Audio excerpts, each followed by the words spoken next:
IU, we welcome you to an Aces Baseball Tuesday night with Doug Emmig. I'm Darren Smith, back at the familiar confines of Bosse Field on a Tuesday night. Aces at 8-5 and IU at 13-4, and always a good one between the two squads, going back to last year, high-scoring affair over in Bloomington, and the Aces fell short 1 year ago.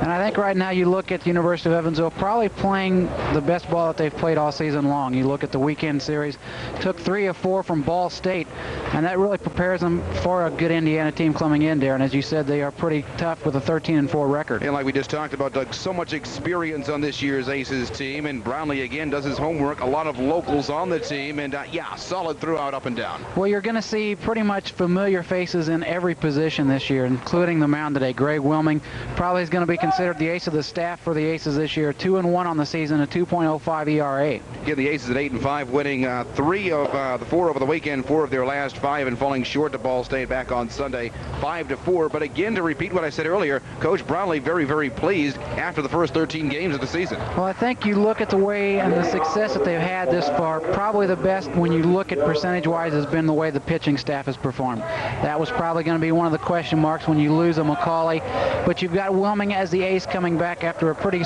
good junior season last year. Greg Wilming out of Union High School in Michigan. Doug Emmig sets the starting 9 for the IU Hoosiers again at 13-4 on this Tuesday night. Leading off the left fielder Joe Sturtz. Marty Gazar at center field hitting second. Dave Snedden, the catcher, hitting third. Kevin Horry at shortstop hitting fourth. Clint Hickman in right field batting fifth. Matt Brawler, the DH, hitting sixth. Joe Buckle at second base hitting seventh. Jason Cotton is first baseman hitting eighth. And Jason Durbin, third baseman, batting ninth. First 2 and 1 taking down to the shortstop. Weird bounce, first E5 against the Aces. As we take a look at it defensively, Aaron Devlin over there at third, and the shortstop Aaron Grease. Maybe miscommunication. Second base Bush Brownlee in at first. Brian Siebert, Battery, Wilming, and Fasano. Left center and right field Schultz, Watson, and Ryan Barrett. An early 0 for 1 here on the outset for the Aces. Welcome 1993 here on TV 52. And we talked about Greg Wilming and the leadership he's going to be called upon this year for the Aces. 2-1, a 2.05 ERA. 26 in the third innings worked. He's allowed 23 base hits, 8 runs, 6 of those earned. Also 22 strikeouts and 4 walks, and I think that is going to be the key, as it was last year. His location is always going to be around the plate. Take a look here at Marty Gazarek, the center fielder for IU. Back with Aces baseball, and our first look at 1993 here on TV 52. One on at first, that's Joe Sturtz. And a check back over at first base. Pretty good ball club, as we talked about IU coming in with a 13-4 record as a team hitting .306. Just underway on a Tuesday night, Wilming the second, and on the outside. Good to have the familiar battery, and I'm talking about Sal Fasano for a second straight year behind the plate. And I think with hopefully all the injuries behind Sal, he is going to have a tremendous season this year. You look at what he did last year. After the injury a year ago, I think some people were kind of afraid that he might not be able to get back to full force, and you see he has done a good job up to this point for the Aces again this year. Giving Sturtz close at first, out by 4 over at first base. Count 1-1 here to Gazarek. Snedden on deck. Ori at cleanup. 1-1 from Wilming. And again fouled off in a count 1-2. Good strikeout pitcher also Wilming. Look at him coming in. 22 strikeouts in 26 in the third innings pitch, Doug. And very good control with only 4 walks. And on the average, you want to have at least 2 strikeouts for every walk, and you look at he's even done better than that. Just underway on a Tuesday night, 1 ball, 2 strikes here to Gazarek. And Joe Sturtz out by 4 over at first. Scheduled to go 9 on this Tuesday night. 1-2 from Wilming, and he got him looking. First strikeout of the evening for Wilming, and strikeout number 23 of the 1993 season. Good pitch right there, and as I said before, you're always going to see Greg around the plate with his location. A lot of times he gives up a lot of base hits, but it's a situation where he's not really going to let that allow an opportunity to score some runs because he's going to battle back. Catcher Dave Snedden, Doug, out of Hammond, Indiana. Snedden 317 on the season, 19 hits and 60 at bats. 336 last year for head coach Bob Morgan in his 10th season with IU. Sturtz out by 3 over at first. And again, Brian Siebert, a familiar face over at first base this year. A couple of changes defensively, but a couple, and again, the familiar names are right there again in 93 for the Aces. Count 0-1 early here to Snedden. Kevin Ori on deck. very good base running club, Indiana. 29 for 37 coming in. About 78% success. And you look as far as stolen base leaders. Sneddon, the man at the plate right now, leads the club 6 of 8. Got one back, 0-2. Wilming chasing his second in a row here. This is the first of 6 Aces games on TV 52 this year. Our next game on the 7th of April with Louisville. And the Aces trying to start a new winning streak after losing, like I said, that last game on Sunday with Ball State. Count is 0-2 here to Sneddon. And the Hoosiers trying to work on an 8-game winning streak. And again, a 13-4 into a Tuesday night. Greg has a pretty good move for a right-hander. Very quick, almost deliberate, that he knows when he's going to go over there. Good breaking pitch right there in the dirt. And the second, it almost got him over at first base. Joe Sturtz caught leading the wrong way. 2 away, back-to-back Ks for Wilming in the top half of the first inning. Brings up the shortstop, Kevin Horry, 389 on the season, second on the team in average, 21 hits and 54 at-bats. Pretty good power on this club as well. They've got 5 home runs. Horry's got 2 of those. Always a strong team coming in. This team's ability to score runs, if you take a look at numbers, I'm talking IU over the past couple of seasons, and under Morgan, a lot of lopsided games, and the team likes to compile runs, and they're always powerful, Doug. We talked about that on the outset. And I think much like Evansville, a lot has to do with the success of their pitching staff. They're going to have the offense. They're going to have the speed at the top of the order. The meat hitters, as far as the middle of the lineup, are always going to come through with the big hits. Horry, first team All Big Ten last year, an All District selection. Hit .374 with 20 home runs and 60 RBIs a year ago. Down is 1-0 here to the cleanup batter, Kevin Horry, with 2 away here in the top half of the first inning. Sturtz out by 3 over at first. In on the outside. Wilming always good location, but the past 2 seasons he has been the top man on the staff. And you look at the shoes that he's really going to have to step into. I think he learned a little bit last year with John McCauley being the ace. Kind of learned from his mistakes and how to take over as far as the leadership on this ball club, and they're going to really expect a lot from him, and I think Greg is the person that can come through when he's needed. Over the years, when he falls behind, he usually comes back up. We've talked about particularly on the college level. It rattles a lot of pitchers. Not Wilming. Count 2-1, and Horry asked for time. Aces also return with impressive numbers offensively, which we'll talk about momentarily. Wind blows away straight away. Not a bad afternoon for baseball, considering some of the weather we've had here in the past couple of weeks. Count remains 2-1 here to Kevin Horry, the shortstop. Hickman on deck, but 2 away. And the 2-1. Fronting off the inside pitch. And a lot of Bob Morgan players, they're well-rounded, Doug. Scott Snap, who used to play for the University of Southern Indiana, outstanding baseball player, stepped up to the Big Ten level. Keywords there, stepped up. And is no longer with the team. And I think that you look at Indiana University and the job that Coach Morgan has done over the years. He has really established a good Midwestern ball club, and a lot of people, as far as being able to get an opportunity to play for Indiana, know that they're going to a good baseball program. One to get by Fasano down at second. Joe Sturtz, and the count goes full, 3-2. First time full by Wilming here in the top half of the first inning. And a pretty good season up to this point for Greg when you look at the numbers. He struggled a little bit his last start over the weekend, gave up 3 runs on 7 base hits in just a 4 1/3 innings against Ball State. 2 away here in the top half of the first. 3-2 to Kevin Horry. And on the outside, lost him. So it's first and second here in the top half of the first for the IU Hoosiers. Brings up right fielder Clint Hickman. Hickman on the season at .225. 9 base hits and 40 at-bats. Big RBI man, though. He's 3rd on the team with 12. So the Hoosiers threaten early here to Hickman. And again, they're trying to continue an 8-game winning streak. Hickman out of Fairfield, Ohio, and St. Xavier High School.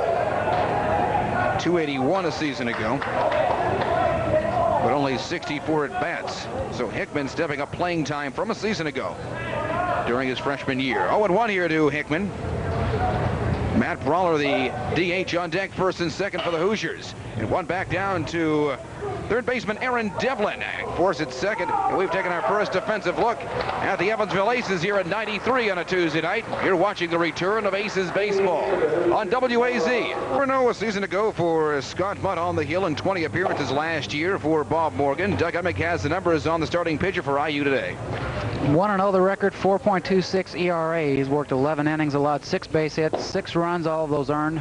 Big strikeouts, 17 in those 11 innings, and has had a little control problem, also 11 walks. You're ready to take your first offensive look at the Aces here on TV 52 in the 93 season. Again, at 8-5, Aaron Grease, shortstop, leads things off. Marty Watson out of the 2-hole, Pat Schultz third, Sal Fasano cleanup. Jason Emrazek is the DH. Aaron Devlin, Ryan Barrett, Brian Siebert, Butch Brownlee round out the starting 9 for the Aces at 8-5, and a team that took 3 of 4 already out here this past weekend against the Ball State Cardinals. And you look at the overall percentage so far for Evansville with that 8-5 record. The hitting has been there pretty much for the most part, even though it's a little bit down compared to a usual Jim Brownlee ball club as far as average. 289 on the season. Pretty good power, though. They've got 10 home runs, and we talked about that a little in the pregame. They have had a home run in the last 7 ball games, so the power has been there. And you expect the first 2 or 3 guys to get on base, especially Aaron Grease. Here we go in 93 with the Evansville Aces. Memorial High School product Aaron Grease, one of 7 locals on the 93 Aces. Grease named to the Academic All-American team last year, and always one of the top players with the Aces since joining Evansville. Slow roller down to Kevin Ory, the shortstop. Our first 6-3 after 1 pitch. And one of the better pitchers for IU today on the hill, and always a great defensive team with the Hoosiers. Good job right there. Just a basic ground ball, and you know that Aaron is always going to make contact. Very seldom do you see him strike out. He's had 48 at-bats up to this point, only 3 strikeouts on the season. Brings up the center fielder, Marty Watson. And I think you look at Marty's sophomore season, pretty much what he expected, and then fell off a little bit last year, so I'm sure that he is trying to get back in the swing of things a couple years ago. Well, as of last year, you're looking for power. It probably begins right here with Marty Watson. 226 overall last year, had 5 home runs compared to 14 2 years ago, so I'm sure that he's looking to get back, as I said, with the swing of things right now. 245 on the season. He leads the ball club with 3 home runs, has also picked up 5 RBIs. Last early on the outset here was Scott Mudd. 0-2 here to Marty Watson, former Indiana State player, where he hit .455 in limited time a couple of seasons ago, and the former Castle Knight. 1-2 here to Watson. Schultz on deck, Fasano 1 away here. Bottom half of the first inning, scheduled to go 9. And the 1-2, missing the mark by a little at 2-2 the count. Good pitch right there from Scott. You can see a breaking pitch. Marty really needs to stay in the box a little bit. It looked like he started bailing out before he realized it was going to be a breaking ball. Scott Mudd, aggressive on the outset, 2-2 pitch on the outside, again missing just a little low, and the count's full at 3-2.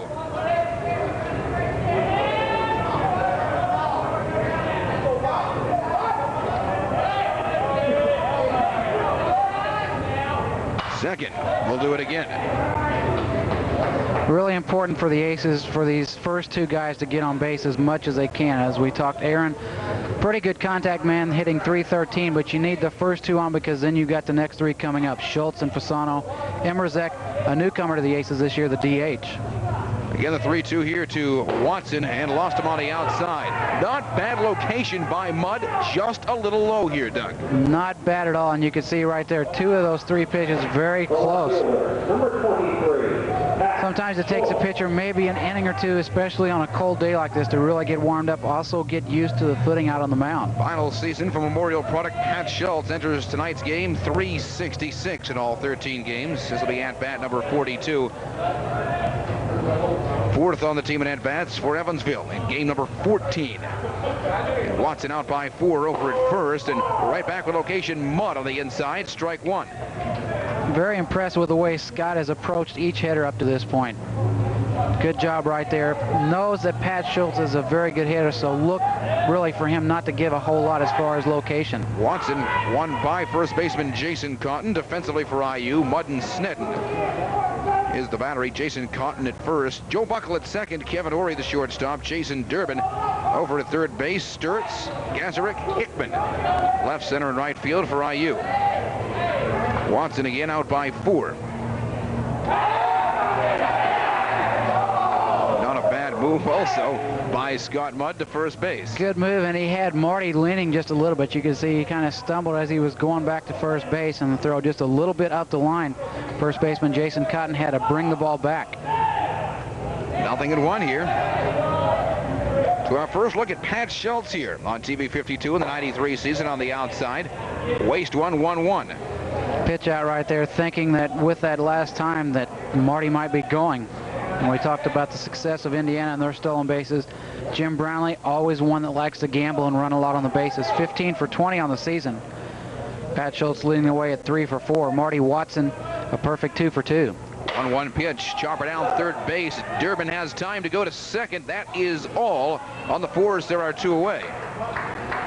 Good play right there by Durbin, and he had to wait a minute to make sure he had the ball. The speed of Watson made a very close play as a force out at second, and Buckle, the second baseman, really no play at all to try to get the double.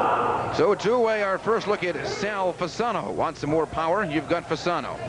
Sal leading the club in hitting .409 on the season, 18 hits and 44 bats, 2 home runs, 12 RBIs. He leads the club in RBIs. Hampered his first season with the injury. Didn't look like he missed a season at all last year. And the Hanover Park Junior returns here in the 1993 season. Talking of pro prospects, by the way. Early indications, especially with the season he had last year, 301, 7 home runs, had 43 RBIs, and has really made himself a good catcher. He's got a very strong arm, as we'll see this year. Not a lot of success when the opposition tries to steal. What impressed me most about Fasano a season ago, Doug, the way he finished. Take a look at the last 20 games of the season. Most impressive, probably more impressive than anyone in the MCC. And I think another thing is his work ethic, his habit of going through. You talked about the injury the year before. People really didn't know what to expect from him coming back last year. Score at E6. Kevin Ori on the bobble. It's first and second for the Aces here in the bottom half of the first inning. So 1 on each side, and the Aces threaten here in the bottom of 1. And usually a Jim Brownlee ball club will make the opposition pay for something like that. Whenever you get a chance, maybe a situation there where they could have got an easy force out at second base to get out of the inning. Now you've got first and second. Doug, our first look at Jason Emrazek. Freshman out of Orland Park, Illinois. And I think that Jim's showing a lot of patience and a lot of really believability as far as getting a lot of the younger guys an opportunity to play. We saw last year a number of the freshmen getting a chance. Emrazek early on the season only hitting .216, but I think he's proved that he can come through with the big hits. 5 RBIs at this point, 8 for 37. He's already proved himself in junior baseball, being named the 1992 Amateur Junior Baseball Player of the Year. Hit 459 homers a season ago. 42nd round draft pick by the Pittsburgh Pirates. 1 ball and 1 strike, first and second for the Aces in the bottom of 1. And Mudd, who started out strong, should have been over a batter ago, but the E6 has it first and second here for Evansville. Aaron Devlin on deck with the 1-1, and again down low. And right here on the outset, when Mudd misses, he misses down low in the mud. Kind of muddy everywhere today. A lot of rain in the area. They've got the tarp now that they put on the infield, but you're going to see wet spots, especially I think in the outfield. And we'll see how that has an effect on both teams in the outfield. 2-1 here to Emrazek. And on the inside, bring it 2-2. Ace is never afraid to swing the bat. They get that from 14-year head coach Jim Brownlee. Very aggressive at the plate, and I think probably the last 4 or 5 years, very patient too. Every hitter knows what the strike zone is going to be. The first time up usually is the toughest because you're trying to feel out the pitcher and figure out what kind of pitches he's going to be throwing. Thoughts on the outside, count 3-2, full for a second time now from Scott Mudd after walking Marty Watson. Grace went down 6-3, the walk to Watson. Schultz into a fielder's choice, E6, Fasano over at first. And the wind continues to blow straight away. Bosse Field in our season premiere of Aces baseball in foul territory. Snedden right there gives way and lost it, Jason Cotton. So the Aces live here in the bottom half of the first inning. as we've seen in a number of games that we've done here at Bosse Field, it's always tough for the opposing team coming in, especially on a foul ball in that area on either the first or third base side. It's so natural to think that the ball is just going to come straight back. For whatever reason, the ball starts working its way back towards the infield. Sneddon and Cotton there. Cotton took it initially, but then Sneddon came over. Cotton tried to call him off, and by that time it was over his head. 3 balls, 2 strikes to Emrazek. First and second for the Aces. Runners go. Hit and run on, and here we go. Aces hit the scoreboard first. It'll be first and second. And coming across, Pat Schultz. 1-0 Evansville. Situation there with a full count and 2 out. Both runners were going to be off as soon as Mudd committed the delivery to the plate. So anytime a base hit like that, a lot of times pretty much at ease for the guy from second scoring, making sure that there was not going to be a play at third with the ball hit that sharply to left field. Sal Fasano held up at second. Here's Aaron Devlin, Doug. Another solid infielder back here at third base. Aaron on the season at .357, 15 hits and 42 at-bats, also 2 home runs. We talked about the power of this club. Pretty much evened out as far as the top 3 or 4. You've got Watson with 3, then you've got Fasano and Devlin right behind him with 2. One of 3 players to start in all 60 games last year for Brownlee. And losing it here is Sneddon. Runners go second and third for the Aces. Kind of nonchalant right there by the catcher, Dave Sneddon. Looked like the ball again was going to be down the strike zone in the dirt and did not really get his body down far enough. Worried about trying to catch it instead of just blocking it. Ever alert base runners. Fasano up to third. Emrazek moves on to second. In Devlin, .357 a year ago. Finished with a .386 average. 1-0 to Devlin. Again down low outside.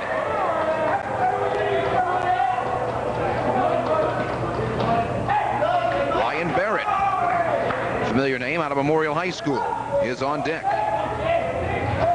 Mudd facing batter number 6 here in the bottom half of the first inning. 2-0 pitch. Devlin swinging away, 2-1.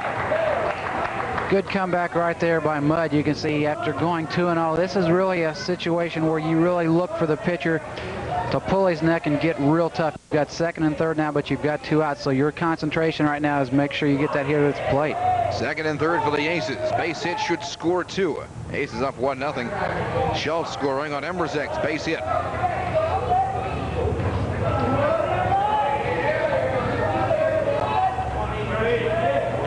2-1. In up the middle. Trying to use almost a decoy in the middle, but score that one 6-3. 1 in for the Aces. They'll leave 2. We've played 1 at Bosse Field. It's the return of Evansville Aces baseball. This is WAZ TV 52.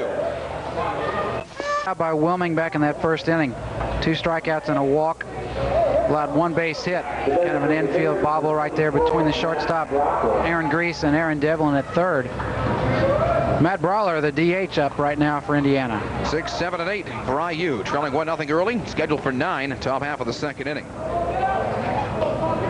Brawler on the season, .333, 12 hits and 36 at-bats, making his 15th appearance on the season for Bob Morgan and the Hoosiers. One of the newcomers here, and a freshman, chases the outside pitch for strike 1 out of Lexington, Kentucky, at Lafayette High School. Led Lafayette High School to the Kentucky State Championship a season ago.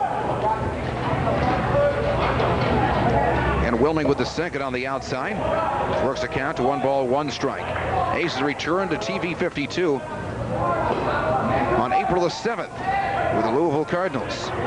Whisper that when you're around IU these days. And 1 high by Wilming in the count 2-1.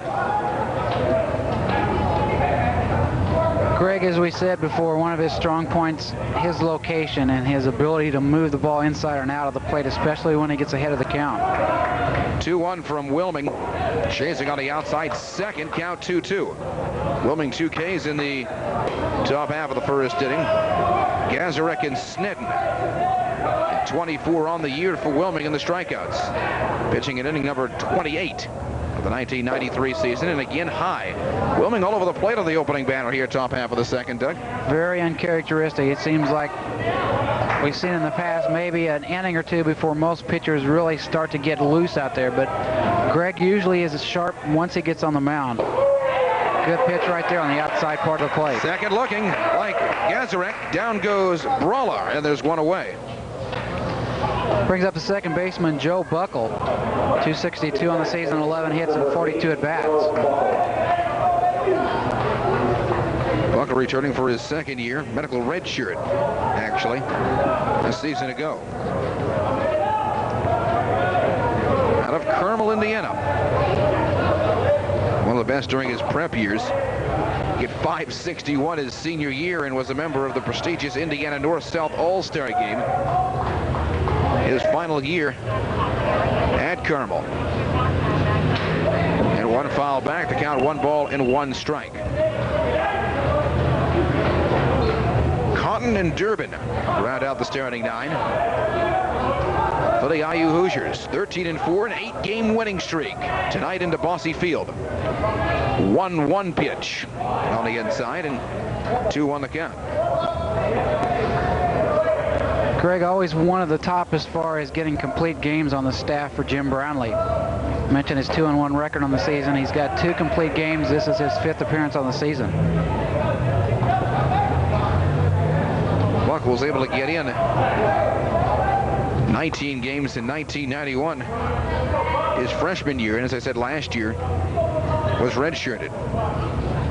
So he's back after taking a season off. And a count 3-2 by Wilming. And that's where Greg can really be tough. A pitcher usually wants to bring something right across the plate with a 3-1 count, that time working on the inside. Got him again. Back-to-back Ks for Wilming. Strikeout number 4 on the evening. And there are 2 away. Brings up first baseman Jason Cotton, leading Indiana and hitting at .462. 12 hits and 26 at-bats.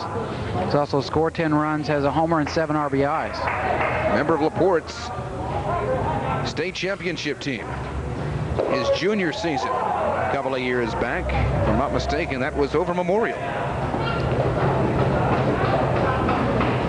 0-1. And one taken deeper to left field and into the corner to 375 away. Pat Schultz on it. It's going to be a stand-up double for our first look at Jason Cotton this evening. And the first extra base hit early here in the ballgame. Good pitch right there, but also a good piece of hitting. Cotton, very big, 6'4", 200 pounds. And he got all of that one around on it, pulled it right down the left field line. No chance at all for Pat Schultz to cut him down at second. We've seen the 9. Here's Jason Durbin. Out of the 9 hole, the third baseman out of Indianapolis. Durbin at .385, 15 hits and 39 at-bats. Expected to see more action this year than the years previous. Actually saw limited action his first 2 years here with IU. 7 games last year. Posted a .167 batting average, but this finally Morgan believes to be his year, or see the most playing time of his first 3. Down here to Butch Brownlee. Should get out of it. 4 batters, 3 away. They'll leave 1. We've played 1.5 here at Bosse Field on a Tuesday night. You're watching Aces Baseball. This is WAZ TV 52. 7, 8, 9 here for the Aces. We welcome you to the bottom half of the second inning. Aces and IU on this Tuesday night. Ryan Barrett, Brian Siebert, Tim Brownlee, the scheduled 3 for Evansville. Aaron talked a little bit last time. Ryan Barrett, a freshman out of Memorial, getting some considerable playing time in the last few games. 12 games on the season, making his 13th appearance. 242 on the year, 8 hits and 33 at-bats. There were thoughts early here in the season, Doug, that Barrett could start at first base. And we've seen him play first base. We've also seen him play actually many positions with Quentin Merkel the past couple of seasons with the Tigers. Good utility player. Pretty much can play just about anywhere as far as a left-hander is concerned. Always had a good eye at the plate. Very tough as far as batting average and also the clutch hitter. He hit .534 his senior season at Memorial. 0-1 here to Ryan Barrett. Seems funny at times, like Effinger last year, seeing him in a UE Aces uniform. So used to seeing the Memorial. But we've talked before, and especially last season, with 3 or 4 of the freshmen getting opportunities to get into the starting lineup, it seems like the city and especially the high school coaches around Evansville have really done a good job in preparing the kids as far as advancing into the college area.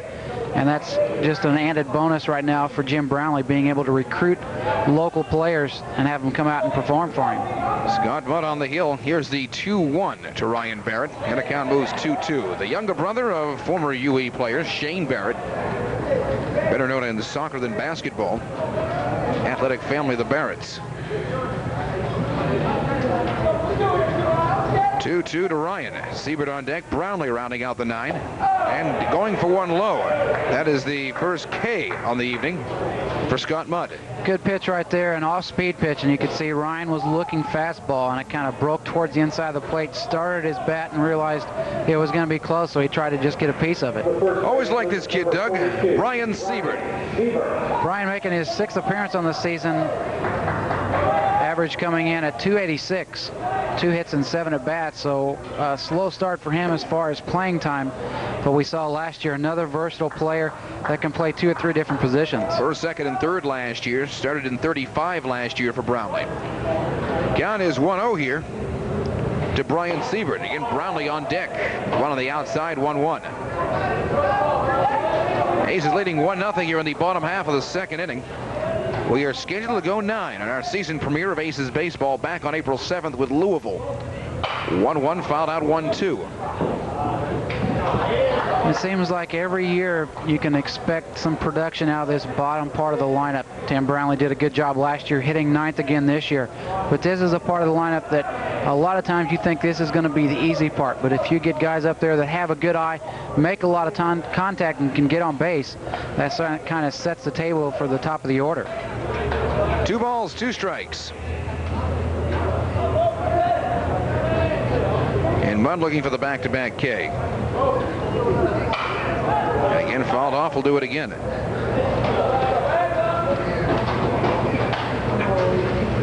When's that warm weather supposed to get here? 3rd week of April. 3rd week of April. So we still got a few weeks. 2-2 to Brian Siebert with 1 away, 1 high, 3-2. So Mudd again brings the count full. That's a good pitch right there by Scott. With a 2-2, you know that you've got one that you can waste. Get it around the strike zone, but either up or down a little bit, that time just a little bit high. Clint Hickman in right field, 2 away. Brings up the number 9 hitter, Tim Brownlee, the second baseman. 233 on the season, 7 hits and 30 at-bats. Well, has been around a while in his senior year. 1 more Brownlee to go through the NCAA, Doug. And we'll have seen the list of Brownlees. Ryan still coming up and will probably be following in the footsteps of older brother Tim. And what a job Dad, the coach, has done since he's been out here at Evansville. He has really turned this program around and really become one of the big Midwestern collegiate teams that you think about when you think about baseball. In his 14th year, again with the Aces. You take a look at his numbers over the years, Doug. Just in coaching year by year. Simply impressive. 1 ball and 1 strike here to Butch Brownlee. And got the corner for a 1-2 count.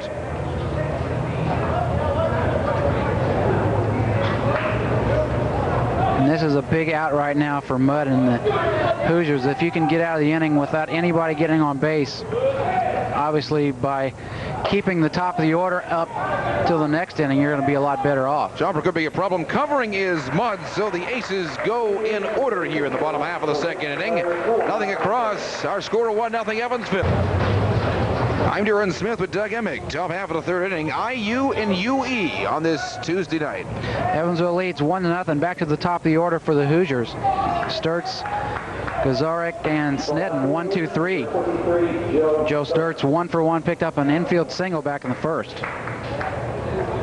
Sturts in 32 games last year for the Hoosiers. 296 a season ago, and takes this one again to right field. Familiar face, Ryan Barrett there in right field, is 1 away. Marty Gazarek, next batter up, got caught looking back in the first inning. 1 of 4 strikeouts on the afternoon for Greg Wilming. Take a look at the Aces numbers, Doug, and over the break, take a look at their 8-5 record. Not a bad job down south, considering Many teams down south have 15 to 20 games under their belts where we're just opening. Well, we talked a little bit about that with our coverage of USI baseball on Sunday when they took a trip down south. It's always tough because that's warm weather area, and those teams, as Darren just talked about, have an opportunity to get started real early, and they actually get out, play some scrimmages, face some live pitching, where here in the Midwest, a lot of times the weather keeps indoors as far as the activities go, so it's really the first time you get to see live pitching is when you head down south. 1-1 strike here to Marty Gazarek, the 23rd round draft pick of the Seattle Mariners out of high school, where he led it all 4 years for North Baltimore, Ohio. And the 2-1 right to third, and Aaron Devlin. There's 2 away. Pretty solid defense from Jim Brownlee, and that's another thing that year in and year out you can always count on. Very good fielding. You look at the job that Devlin has done at third base. You've got Brian Siebert over at first, and you always want to be tough up the middle. Aaron Grease, Tim Brownlee, Sal Fasano behind the plate, and then Marty Watson out in center. Snedden last year, as I said, 336. Splitting time last year with Jeff Calcaterra. We were out here a couple of years ago. There's one of the all-time greats with IU. Last year, Aces falling short in Bloomington, 15-10, 30th meeting between the Aces and the Hoosiers. Wilminger out against side, and the count 2-0 to Dave Snedden. Not a whole lot of problems for Greg through the first 2 innings. He allowed a base hit in each of the first and the second, but the strikeouts have been there, as I said, 4 to this point. One sneaks in there. 2-out base hit for Snedden. Here in the top half of the 3rd inning. What a cleanup, and a good one in Kevin Ory. Kevin reached on a walk back in the first inning, cut down on a fielder's choice. 389 on the season. Second on the club in RBIs with 14, leads the club in home runs with 2. Here's the bulk of the IU lineup. Snedden, Ory, and Hickman on deck. Looking at numbers early, part has done the most damage on the way to a 13-4 record in the opening weeks of the '93 season. Down low for ball 1. And Snedden very good on the bases. We talked about the IU team, 29 for 37. Snedden leading the way, 6 of 8. Ory out of Pittsburgh, Pennsylvania. Upper St. Clair High School. First team all Big Ten again a season ago.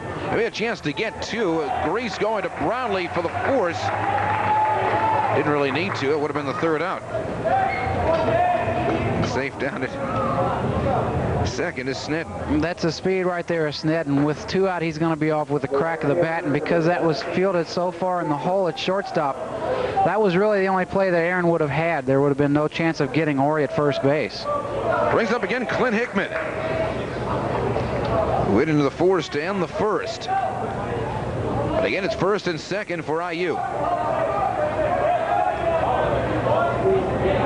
Short leads at 1st and 2nd. Snedden at 2nd, Ory at 1st, and 1 foul here on the 3rd base side. And this is where Greg really needs to get a little bit tougher with his pitches as far as finding the location. When he gets ahead of the count, like most pitchers, that's when he's the most dangerous. He can start working the ball inside and out a little bit. The control, not a typical Greg Wilming game that we've seen up to this point. 0-1 to Hickman. 2 away, top half of the 3rd. Aces leading by a score of 1-0, scheduled to go 9. And the 0-1 comes 0-2. Already 4 strikeouts on the evening for Wilming. Season total up to 26.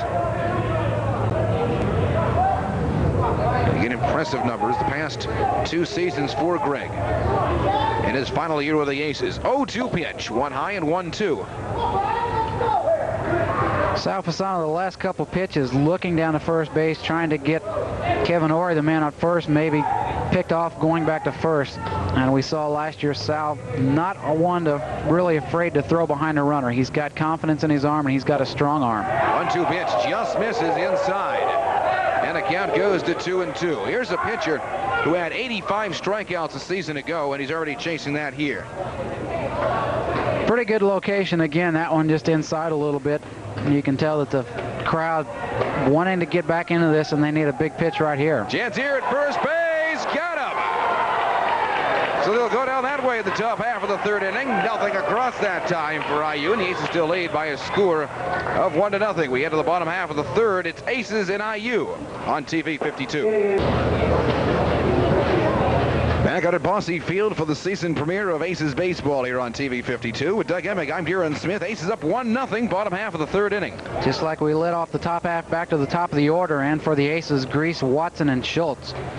Aaron 0 for 1 today, bounced out to the shortstop Kevin Ory back in the first. See, nothing's changed from season to season. Wilming still has a great move to first base. Kind of tricky right there. The runner leading off, and usually in that situation with first and second, 2 outs, you're going to have the first baseman playing behind the runner, not really worried about trying to pick him off. But Siebert a couple times trying to get back in there before the pitch, and they just had an opportunity catching the runner Kevin Ory asleep. First outside for a ball. 8th in hitting last year in the MCC was Grease. MCC matches pick up on April 3rd at home here against Xavier. Count moves 2-0 to Aaron Grease. Marty Watson on deck. Schultz, Fasano. That add to a 1-0 lead. And the 2-0 pitch found it there again in Scott Mudd. We talked last inning a little bit about the success that Jim Brownlee has had out here at the University of Evansville. 376, 353, and 4 his record. 5 straight winning seasons for Evansville, counting last season's 32-28 record. And thoughts with the schedule this year, Doug? Impressive again, by the way. Particularly coming in here to Bosse Field in the '93 season. And the experienced staff of returning to the national regionals of the NCAA again, Doug. Well, I think that has a lot to do with the respect that the program has really established the last 6 or 7 years. And you look at the job that Jim has done. His first year, 1987 and 37. Then from that point, he pretty much turned it right around, 26 and 24 his second year.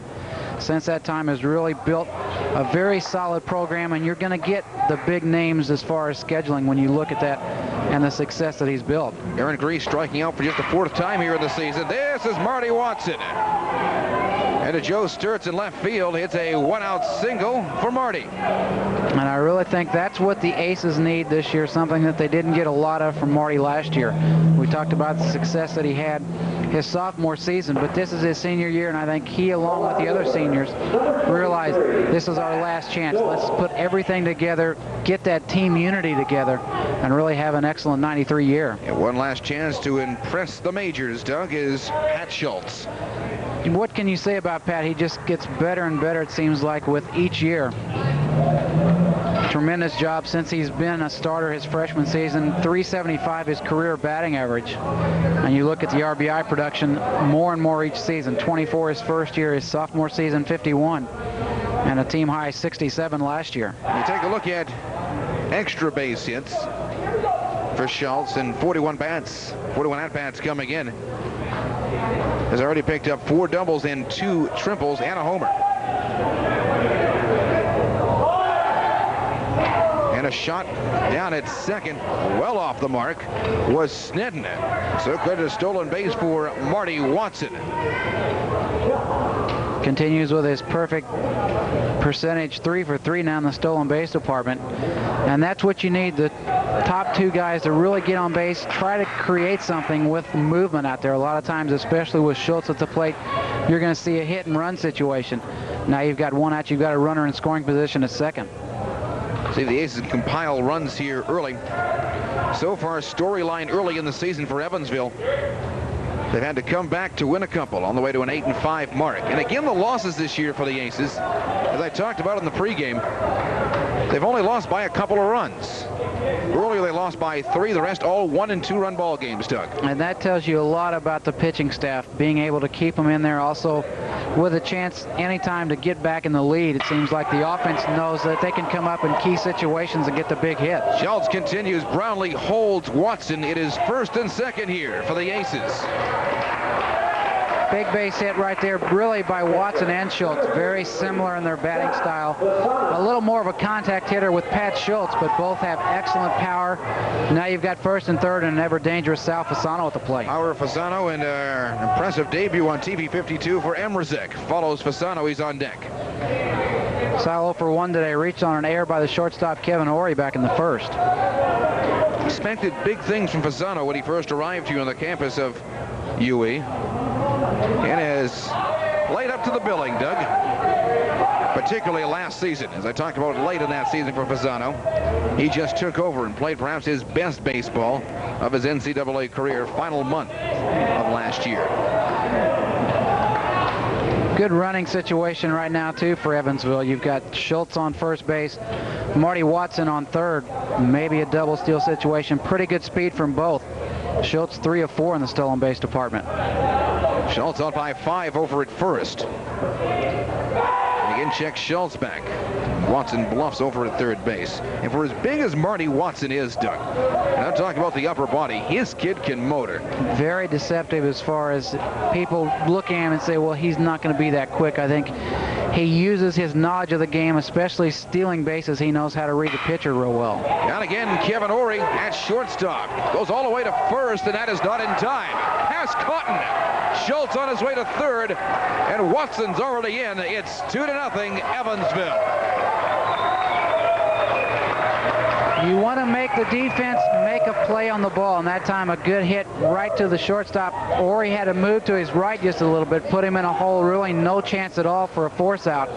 Tried to go all the way across the field. He knew he had Fasano at the plate, not the quickest, but made a throw low in the dirt. First baseman Jason Cotton unable to come up with it. Here again is Jason Emrzik. I-M-I-R-S-E-K. The designated hitter, number 36, Jason Emrzik. Out of Orland Park, Illinois. 1 for 1 today, picked up an RBI with a single to left back in the first. Second and third for the Aces. 1 away, productive bottom half of the third here, scheduled to go 9. So a lot of college baseball for you on this Tuesday night. On the outside, ball 1. Mudd last year, like I talked about, a 4-0 record with 20 appearances, and he has not lost yet in 1993. And the Aces strike early against Mudd. Runners hold at second and third.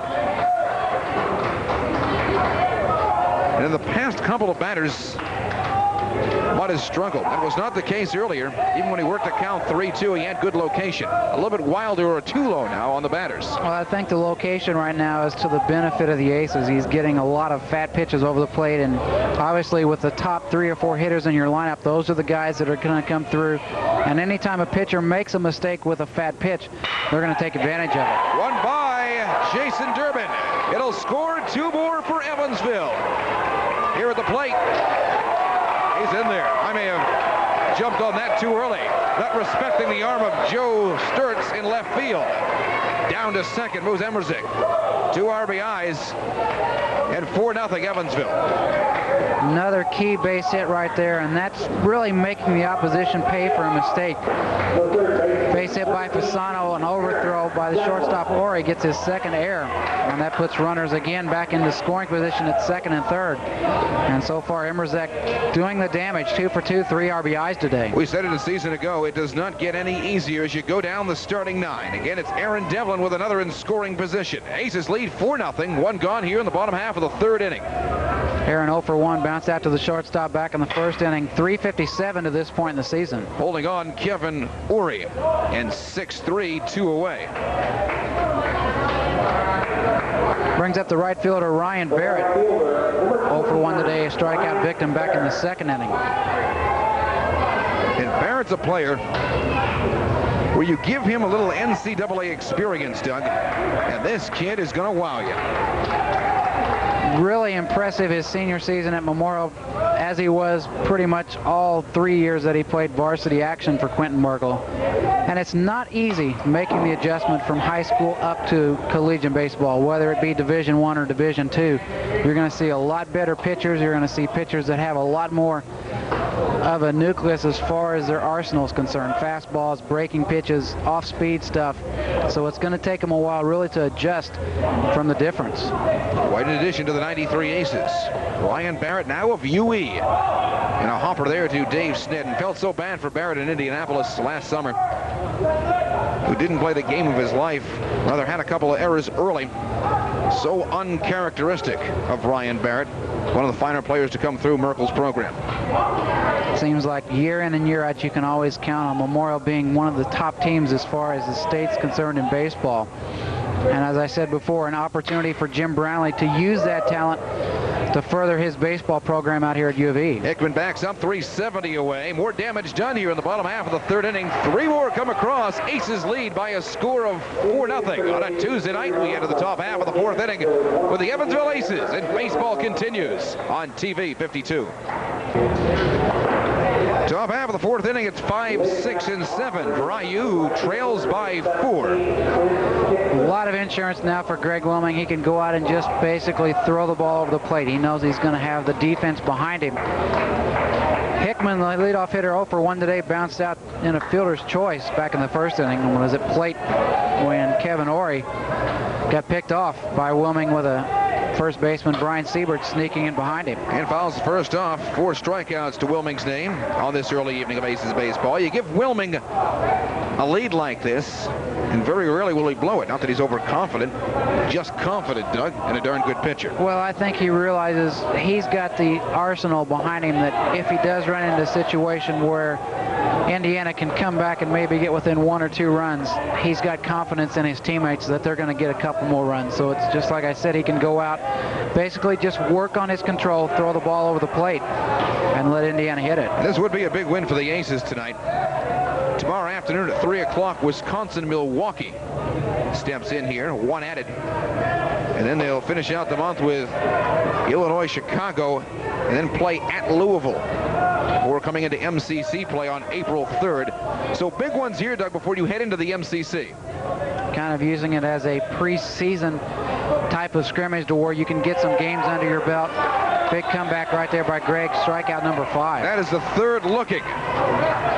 Dished out by Wilming. With a 4-0 lead, you get comfortable, but realize who's in here at 13-4. It's IU. Brings up the DH Matt Brawler, the freshman, 0 for 1 today. Got caught looking back in the second. Buckle on deck. Cotton Durbin to go down a second time for the Hoosiers.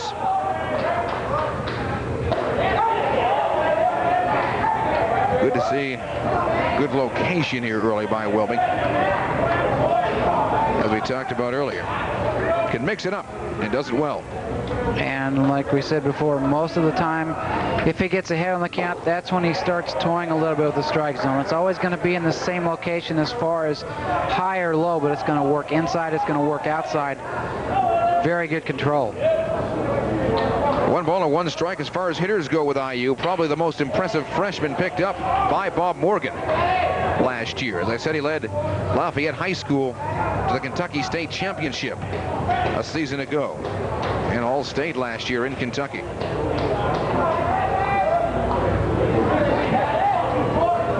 Cleveland Indians have already drafted him right out of high school. Down to Butch Brownlee, and covering here Wilming. Score that one 4-1, 2 away. Good job fielding his position. As a pitcher, that's almost something that becomes automatic during your early season workouts. A pitcher, anytime the ball is hit to the right side of the infield, breaks towards first base. That ball close enough to where either Siebert or Brownlee might have got it. So Wilming over there to cover the position. Here again is Joe Buckle, one of 5 strikeout victims of Wilming here on the early evening. Top half of the fourth, and Aces lead 4-0. And to right field, Ryan Barrett has to come in. They will go in order in the top half of the fourth inning. And on this Tuesday night, Aces baseball continues. Back in 60 seconds on WAZ TV 52. I'm Darren Smith with Doug Emig. Great to be back at Bosse Field on the season premiere of Aces baseball here in 1993. One of at least 6 to come here on TV 52. But the Evansville Aces at 93, and things are looking promising, not just tonight, but as you take a look at the first 13 games, the 1993 season, Doug. To this point, to have the record that they have with the kind of weather we've had around here, I think Jim Brownlee has to be pleased with both the outcome and the way that the team has come together. Up here in the bottom half of the 4th inning, Brian Siebert, Tim Brownlee, and back to the top of the order, Aaron Grease. So it's a 9-1 here, bottom of 4. Aces 3 runs an inning ago and lead it by a score of 4-0. Could be a very important inning right now for Indiana. New pitcher into the lineup, Nate Lewis. Comes in with a record of 0-1, 5.68 is ERA. Out of West High School in Florence, South Carolina. He is in his senior year. Had a rough go a season ago. A 2-0 record, but an 8.38 ERA in his 7 games. That included 6 starts, but only 2 decisions. Former player out of, as I said, West High School in Florence, South Carolina. Brian 0 for 1 today, flew out to right field back in the 2nd inning. This one could be trouble. It is a leadoff single for Mr. Siebert, and the Aces have the first aboard. And it is wet in the outfield. That was about 10 feet behind first base. Joe Buckle, the second baseman, Jason Cotton, the first baseman, and Clint Hickman, the right fielder, all converging. And as soon as the ball hit, a big puddle of water. More here on the pitcher, Nate Lewis. Actually started out last year as an outfielder and ended up the regular season as IU's number 4 starter. And check him back here at first. Siebert on the year has not attempted a stolen base. And he's back out by 4. 1 on, nobody out, bottom of 4, 4-0 Evansville. And a count moves 0-1 here to Butch Brownlee. Excellent man at the plate, and again, a hit and run situation. Jim Brownlee likes to run, try to get as many runners involved, getting the offense going, because you're going to make the opposition really do something. Prime example right there. Hit and run on, and almost thought it was going to be over the head of Jason Cotton. You can credit that, keeping that one where it was. It still remains 1st and 2nd for the Aces. A pretty tough afternoon so far by Kevin Ory, the shortstop for Indiana. With the runner going, his only play was going to be at first base, and the throw well high. You see the height of Cotton, able to come up, get that ball, but came off the bag and down, just missed it. Back to the top in Greece. An early 0 for 2 on the evening. Aces trying to add to a 4-0 lead. Nobody gone here. And bottom of 4, scheduled for 9. Most Aces baseball games you'll see on 52 this year will be scheduled for 9, except for one in Notre Dame later in the season on a Sunday night.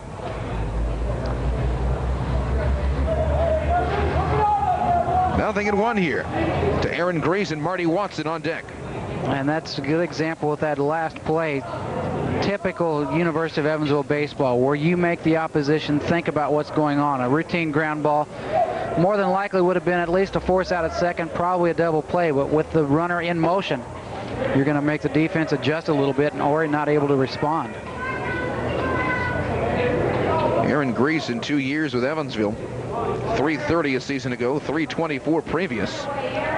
Only had 84 at-bats his first year at Indiana State, where he hit 333.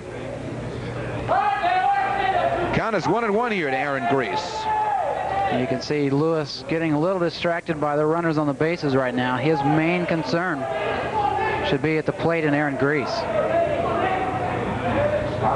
1-1, trying to move him up. Or at least bring Brian Siebert 90 feet away. Aces leading 4-0. Great to have you back on a Tuesday night with Evansville Aces baseball. That's part of the strategy that Jim Brownlee uses, kind of mind game situation where you can fake a bunt right there just to see how the defense is going to respond. Game now 1 hour old. In the bottom half of the 4th inning. Nice bunt laid down. Should get the job done. It's 2nd and 3rd for Evansville, and a nice job of hitting by Aaron Grease again. Couldn't have laid it down any better. Going to sacrifice the runners up into scoring position now, 2nd and 3rd. And you've got Watson, Schultz, and Fasano to follow. Siebert 90 feet away. Brownlee in scoring position down at second. Here's the guy to bring him in. Again, it's Marty Watson. A walk and reaching and scoring back in the third. Also picked up a stolen base in that inning, but this is where you want the next three guys coming up, when you've got runners at least at second and third in scoring position, less than 2 out.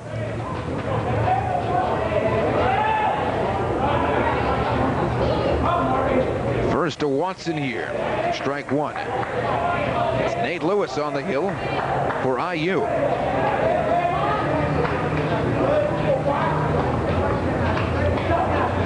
Was still impressed with Mudd if you threw out the last inning. That was too much for Morgan, and the new pitcher Lewis, second used by Morgan. One on the outside. Runners will hold. And Snedden quick to his feet, covering right there was Lewis. Good job that time by Snedden. The ball in the dirt on the outside part, and no chance at all really to come up with a catch, so you just try to knock it down, keep it in the same vicinity, so that if it does get away, it's not going to get far enough to allow the runner from third to score. 1 ball and 1 strike to Marty Watson. Spent the past summer playing for the semi-pro Evansville Outlaws. And made it to the NBC World Series over the past summer. A welcome addition, I'm sure, for head coach Tim Turpin. 1 ball, 2 strikes. With 1 gone here in the bottom of the 4th. Aces trying to add to a 4-0 lead.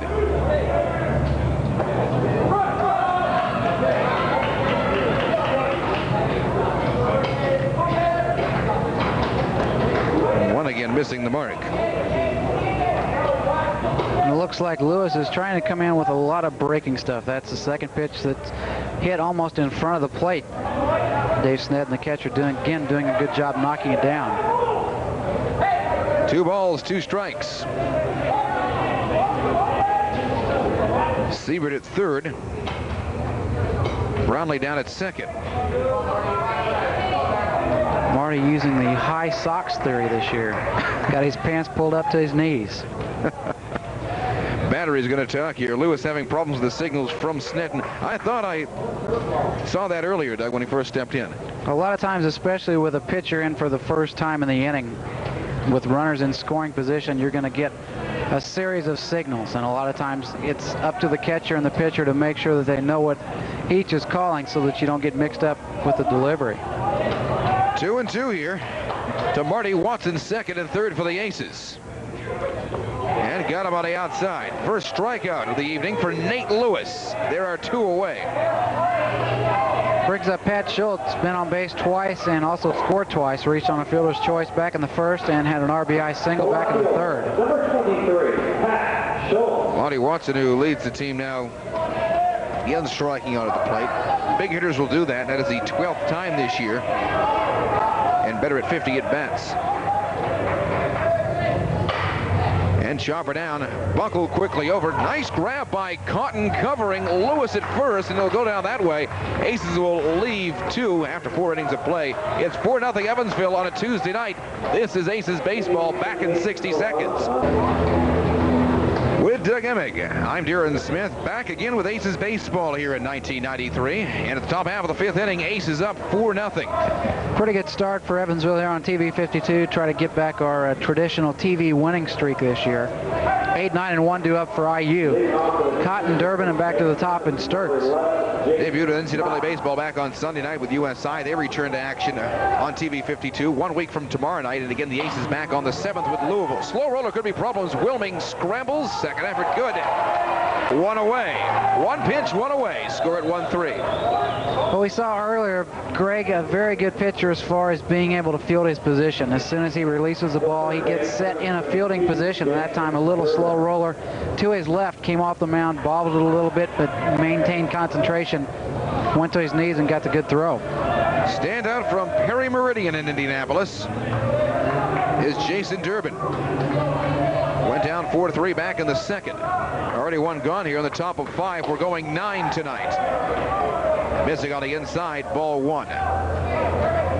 Wilming's one of those pitchers. It looks like he's actually throwing harder as the innings develop, Doug, or the game develops? Well, I think a lot has to do with the adrenaline flowing out there. He knows that his teammates have gone out, got him a 4-run cushion. And as I said last inning, he can basically just go out, work on his mechanics, throw the ball over the plate.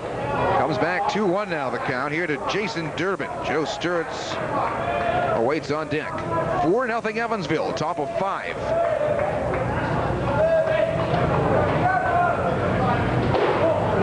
Mentioned Durbin last season.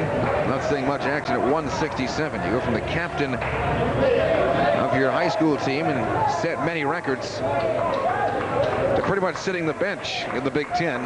How many players you think do that? Many. Tells you just how tough it is to make that transition from high school to Division I. 6-3. That's Grace to Siebert. There are 2 away. Left fielder Joe Sturtz due up now. 0 for 2, reached on an error back in the first inning, or actually credited with a base hit, and then flew out to the right fielder Ryan Baird back in the third.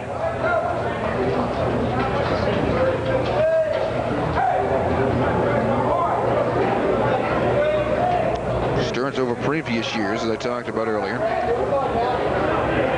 Batted .333 in the Big Ten his first season, while batting .296 overall last year.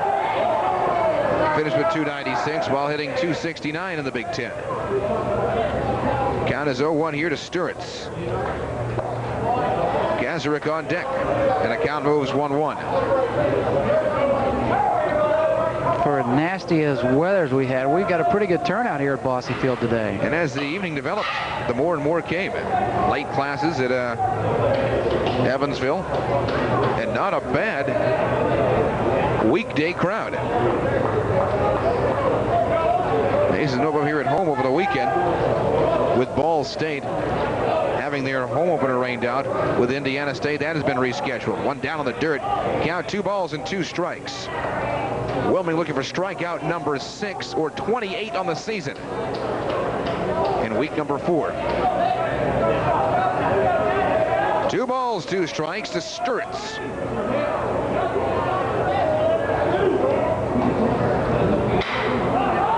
And again upstairs, shallow. Overstepping Butch Brownlee again for a second time. They will go in order. And we head to the bottom half of the 5th inning on a Tuesday night. This is a... Batters 4, 5, and 6 here in the bottom half of the 5th inning with Doug Emig. I'm Darren Smith on a Tuesday night college baseball aces in IU. So far, all University of Evansville. Sal Fasano leads off here in the bottom half of the 5th inning. 1 for 2. Has been on base twice, reached on an error back in the first inning, and had a single and scored back in the third.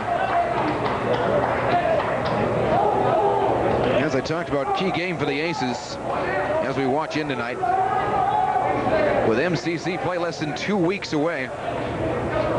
And a tough one tomorrow afternoon out here at 3 o'clock with Wisconsin-Milwaukee. First to Fasano is high and upstairs, letter high, ball 1. Not really a situation we have to worry about right now, but you look at the season up to this point for Evansville. Of their 8 wins to this point, 5 of them have kind of been from the come-from-behind type. And there's a big shot taken out to right field by Sal. Wynn plays with that one. It's off the wall, 375 away. And Fasano, for his size, on his way to third. A leadoff triple for Sal Fasano. When you hit him that far, you can be as slow as you want to. That was the ball that really Clint Hickman, the right fielder, never had a chance. He kept drifting back, the wind blowing out towards right field today. 3 triples on the season last year for Sal. That is his first one here this year. Here again is Emrazek. Early 2 for 2 tonight. Devlin moves to the on-deck circle. So another 90 feet away, Aces trying to add to a 4-0 lead. Right now have out-hit IU, 7-3, number that sticks out across the top. 3 errors on the Hoosiers. And takes the inside pitch. Coming on in right field, making the play, Fasano holding Clint Hickman. And there's 1 away. Right idea that time by Jason. He wanted to go to the opposite field. A ground ball more than likely would get Sal in from third base. Pitch kind of up in the strike zone, got under just a little bit. and not deep enough. Hickman coming in on the run, making the catch, and a good throw to the cutoff man, caught in the first baseman. Here again out of Columbia, Missouri, the junior Aaron Devlin has gone down 6-3. Ori to Cotton, first and third, and he takes a look at ball one. And again, Nate Lewis coming in, first pitch being a breaking ball. That one just a little high in the strike zone. Fasano down at third, out by 3. And another down low by Nate Lewis. 1 ball, 1 strike. Ryan Barrett on deck. Bottom of the 5th, 4-0 Evansville. Already impressed with the 93 Aces. The offense coming alive against pretty good pitching. We talked about Scott Mudd and his delivery and location of pitches earlier. Right now, Mudd, the pitcher of record, going the first 3 innings. Lewis now in his 2nd inning of work. 1 high, and a count now 3-1 for Nate Lewis. It's not been yet 3-1.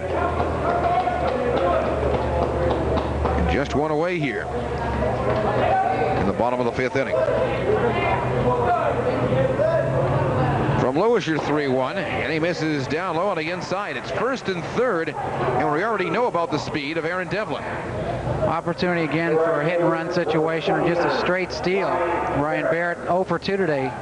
Strikeout victim back in the 2nd and flew out to the right fielder Hickman back in the 3rd. Devlin 2 for 3 in the stolen base department. Keep in mind Fasano down at 3rd.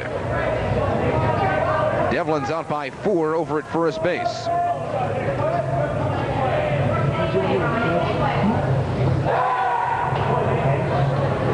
And Devlin 2 for 3. And both Mudd and Lewis very conscious of the Evansville runners, making sure that they do not get too big of a lead.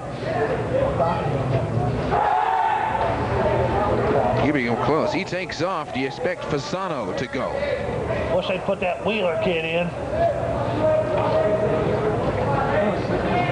Probably not, unless they know that it's going to be a straight throw all the way through. With the wet footing out there, you want to make sure that you do get a good start. Bluffing to third, not really fooling Aaron Devlin. I don't think he's that stupid. Still away in the first here to Ryan Barrett. Siebert and Brownlee to go down a 3rd time here for the Aces. And our first look on a Tuesday night. Fouling it off, strike 1. What Wheeler in?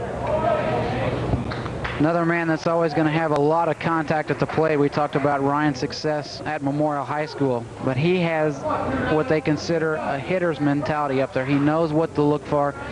He knows where the strike zone is going to be, and if he has a chance to get a piece of the bat on the ball, he's going to do it. Now thinking 1 to Barrett.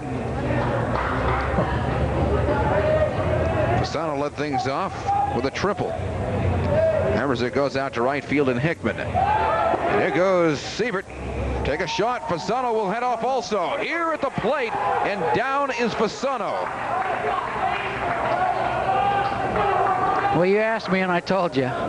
It looked like it was going to be almost a double steal. Sal getting a pretty good lead off at 3rd base. And then as soon as he saw Dave Snedden, the catcher for Indiana, release the ball, he took off. The cutoff situation was on. Kevin Ori, the shortstop, cutting over in front of the bag. And a good relay throw back to Snedden at the plate. So there's 2 away. And the count now 1-1 to Ryan Barrett. Now Devlin out by 6, down at 2nd.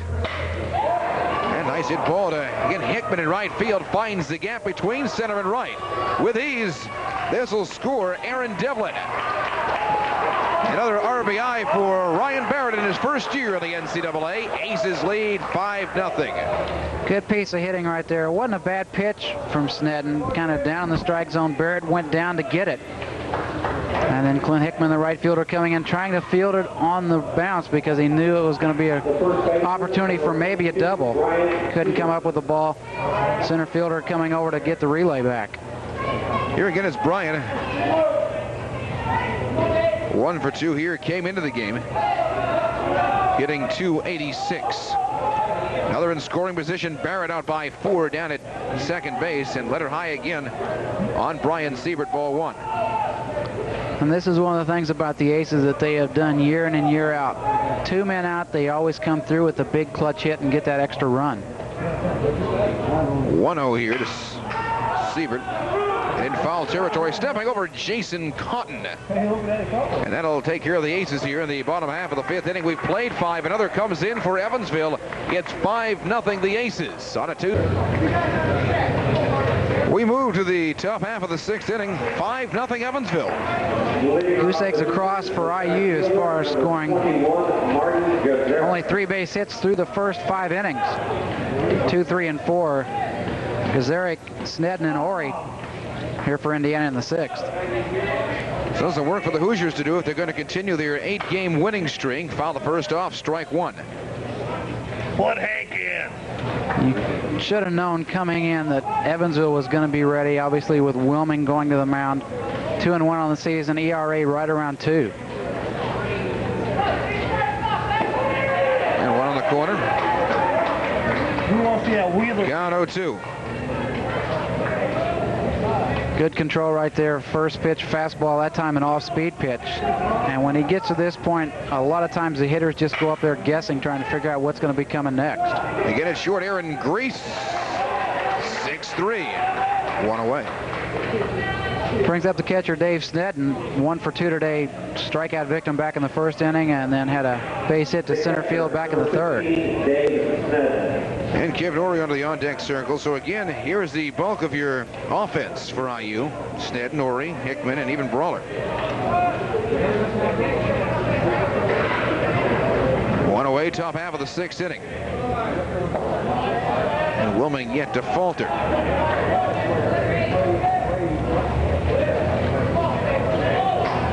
1-0 from Greg. Quickly brings it 1-1. 6 strikeouts thus far for Wilming.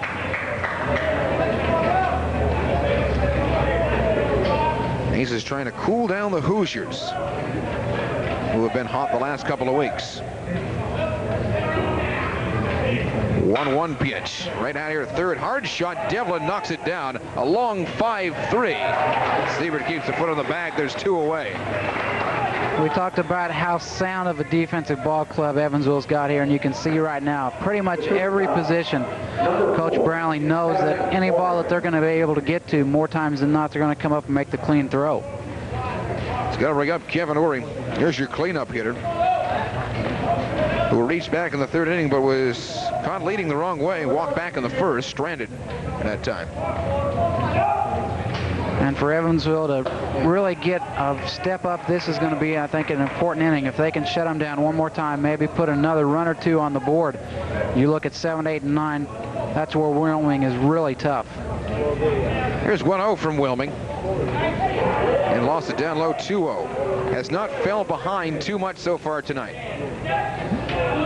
Control-wise, only really 1 opportunity back in the 1st inning when he issued a walk. He's gone full a couple times in the count, but always come back with big clutch pitches. First time he's 3-0 here to begin it. To Kevin Ori. And one that has to be there. And 4 straight balls by Wilming. So the first to reach here in the 6th inning is Kevin Ori. Brings up the right fielder, Clint Hickman. 0 for 2 today, reached on a fielder's choice back in the 1st, and a strikeout victim looking back in the 4th. Again, 1 of 6 for Wilming. Both walks issued today belong to the man at first base, Kevin Ori. And Ori out by 6 over at first base. Fasano want to take a shot at him. Before he started getting confidence, he stretched that one out.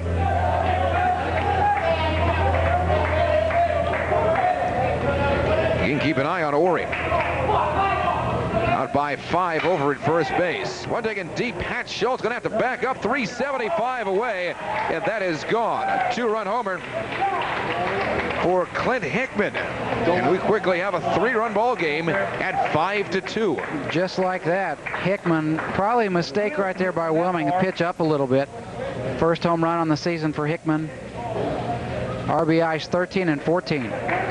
So a 5-2 ball game with 2 gone here in the top half of the 6th inning, and with 1 swing of the bat, IU makes it interesting here on a Tuesday night, and Brownlee and Fasano Out to talk to Wilming. What concerns you probably, besides that home run, previous 4 straight balls to Kevin Ory? Well, I think right now the conversation with Jim Brownlee and Greg Wilming is going to be concentration. He knows that he's got a 5-run lead, but you don't want to get careless out there. I spoke before about just going out, throwing your type of pitches over the plate, let Indiana hit it and look like that pitch a little bit up. Hickman able to take advantage of it. It's also going to get some bullpen action up for Evansville. So with 2 away, the trouble comes after the 2 outs. Kazarek and Snedden went down, 6-3, 5-3, the walk to Ory, and the recent homer by Hickman. Here is the freshman brawler, who struck out of the second and went down 4-1 in the 4th. On your side, 2 gone here in the top half of this 6th. Now 4 hits for IU. Right now, the Aces out hitting the Hoosiers 8-4. And just missing on the inside. Not bad from Wilming, but right now struggling the most part in this ball game. 1 ball, no strikes here to Brawler.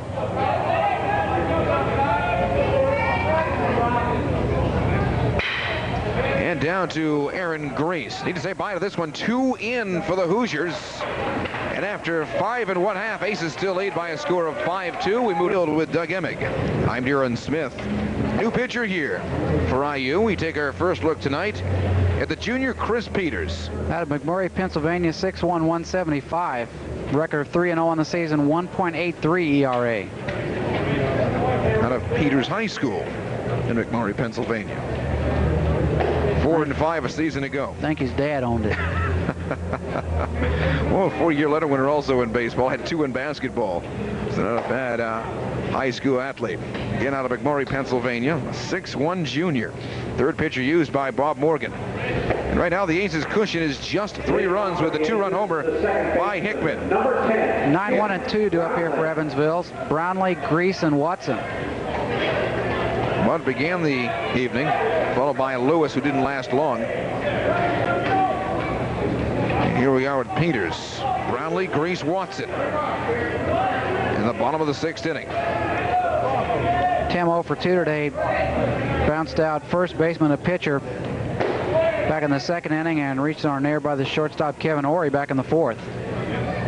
Brownlee slipped to 248 last year in the batting average after hitting 271 his sophomore year. He hit 252 his freshman season. That bats were up a season ago.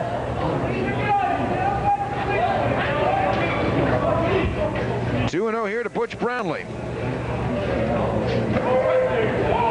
Again, Grease waits on deck. Count moves 2-1. First look here at Chris Peters. First chance for Evansville tonight to get a look at a left-hander. That's one high. So right now, location a problem on the debut of Peters. Like we talked about before, this is not what you want to do if you're Indiana. You don't want to give Evansville an opportunity to get runners on base without really earning it. Peters unimpressive here on the outset. 4 balls and a strike here to Brownlee, and it brings up Aaron Grease. Aaron 0 for 2 today, bounced out to the shortstop back in the 1st, strikeout victim in the 3rd, and then a beautiful sacrifice bunt to move the runners to 2nd and 3rd back in the 4th. Artie Watson on deck. Nobody out here. Bottom half of the 6th inning. And again, Aces baseball fans, a chance to come out here tomorrow afternoon at 3 o'clock with Wisconsin-Milwaukee. The game added here at Bosse Field. 1 down low, ball 1 to Aaron Grease. Tim on the season 1 for 3 in the stolen base department. And again, you've got Grease at the plate, a man with very good eye and always going to make contact. Brownlee out by 5 over at first, and again missing is Peters. So 6 of the first 7, Doug, have been balls. And catcher Dave Snedden out to talk to him a little bit, calm him down just a little bit, probably say, okay, they've got a runner at first base, but you don't need to really worry about him right now.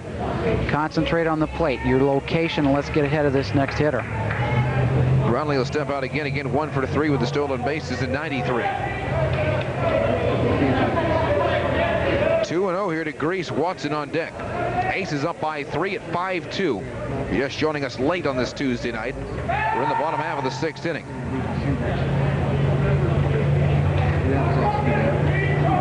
Aces trying to beat IU for just the 12th time in 30 tries. IU leads the series 18-11, including last year's 15-10 win at Bloomington. And a comeback pitch there by Peters, count 2-1.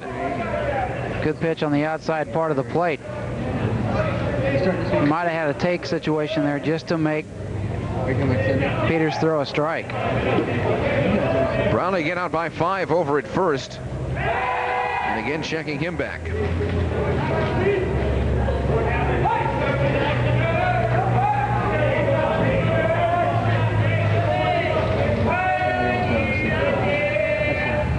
The 2-1, there goes Brownlee.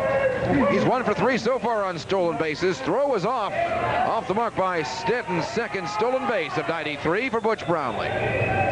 Pretty good jump, and he stole that one off the pitcher Peters. Read him after that first or second pickoff throw over to first base. Good pitch by Peters, taken by Grease, so the count now 2-2, but you've got another runner in scoring position. 2 balls, 2 strikes to Aaron Grease. Right now tied for second on the team with hits, so that's at least coming in. Had 2 hits and 2 runs in a second game Sunday against the Cardinals at Ball State. Down here to buckle to Cotton at 90 feet away is Butch Brownlee. There's 1 away in the bottom of 6. Good piece of hitting right there by Aaron. It was a breaking pitch from Peters, and it looked like he was looking fastball. A little bit off stride, but held his bet back. Good patience at the plate. Tried to get the ball to the right side to advance Butch over to third. Marty Watson, who also has been doing it on the field the past couple of seasons for Coach Brownlee. He extended his streak of errorless games to 102 back over the weekend, Doug. We talked about the strong defense up the middle, and when you've got a catcher like Fasano, short and second, and a center fielder like Watson, that is really going to make your ball club an example to set for everybody else, and that's really defensively where you want to be the strongest. Talked about the speed of Watson along with the power, his upper body strength. He maybe second guess that. He had an inside the park home run down south. Here's the 2-0 to Watson. Again struggling on the hill is Chris Peters, count 3-0. Schultz awaits on deck with 1 gone here in the Aces' 6th. Brownlee up by a couple over at third. One that has to be there. He is well on the outside. So 4 straight balls to Marty Watson. It's first and third for the Aces. Definitely not what you want to do, especially with Pat Schultz, Sal Fasano, the next 2 scheduled hitters. Pat today 1 for 3, but he scored twice and also had an RBI. Schultz entered tonight's game second on the team in batting. Became Huey's leader in career RBIs earlier this year in Texas. Right now is second on the team in extra base hits. So Schultz with 1 in scoring position. Watson over at first. Gets words of advice from Coach Brownlee. And right now Indiana just talking situation with first and third, 1 out. We might see a steal situation here. We saw the speed of Watson earlier. He picked up a stolen base back in the 3rd inning. But he's going to be very cautious the first couple pitches because Peters, the left-hander, his first opportunity to really see him on the mound, so he's going to make sure that he reads his move. So see if Peters can settle down. Missing wide here as he steps in here in the 6th. Watson's out by 5 over at first base.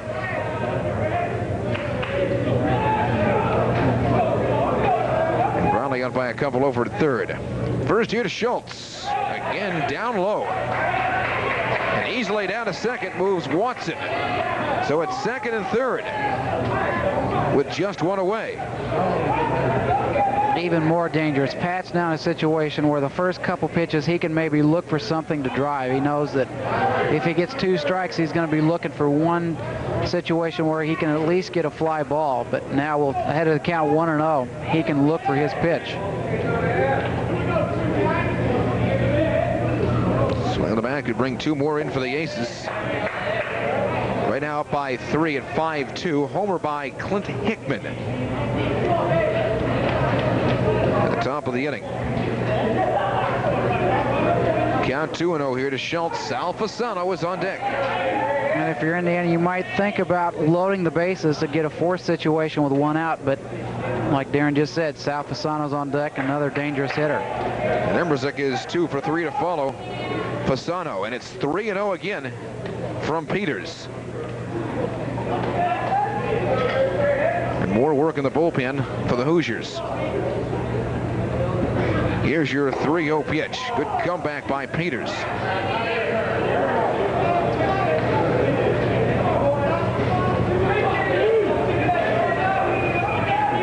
Peters last year finishing with a 4.73 ERA, where he went 4-5, as we said earlier. And has seen limited action so far, as many will after just only 17 games or so. Count is 3-2 though. Not a typical Pat Schultz swing right there. Fooled by the pitch, started and really couldn't hold back the swing. Good recovery by Peters. Now he's got the count 3-2. Schultz trying to reach for a third time. And the 3-2 to Pat. Down here at shortstop. And play right here at the plate. Down is Brownlee. So it's first and third for the Aces. Runners were going. And now there's 2 away. That's a contact play where the runner at third, you have to decide even before the ball is hit if you're going to go or not as soon as it's hit. And a good play there by Ori. The infield playing in for just that type of situation. A little ball hit on the ground like that. More times than not, you're going to see the player with the option of coming home or going to first. You watch that runner to see if he breaks. Schultz is out by 6 at first. And maybe thinking double steal again. And they'll check him back. Got Watson 90 feet away, Doug. Sal Fasano, the hitter today, 2 for 3, has been on base all 3 times. Last time up, a triple to right field. Schultz 3 of 4 in the year in stolen bases. Here's the first to Fasano, and Peters gets it going finally. It's 0-1. After a little bit of a struggle, the first 3 hitters he faced, even though he went full to Pat Schultz, the last hitter up, has come back and really responded well with some good pitches. 0-1, first and third for the Aces. Bottom of 6 and 1 high and outside. And the count 1-1. Emmerzik on deck for Evansville. But again, 2 away. Schultz is now out by 4 steps over at first base. And again, high. He's been high. More recently, Doug. Very inconsistent with his delivery. Not so much in one specific area like we saw Mutt earlier. It seemed like when he missed, he was down the strike zone, but Peters has been both up and down. 2 balls and a strike. And bring it 2-2.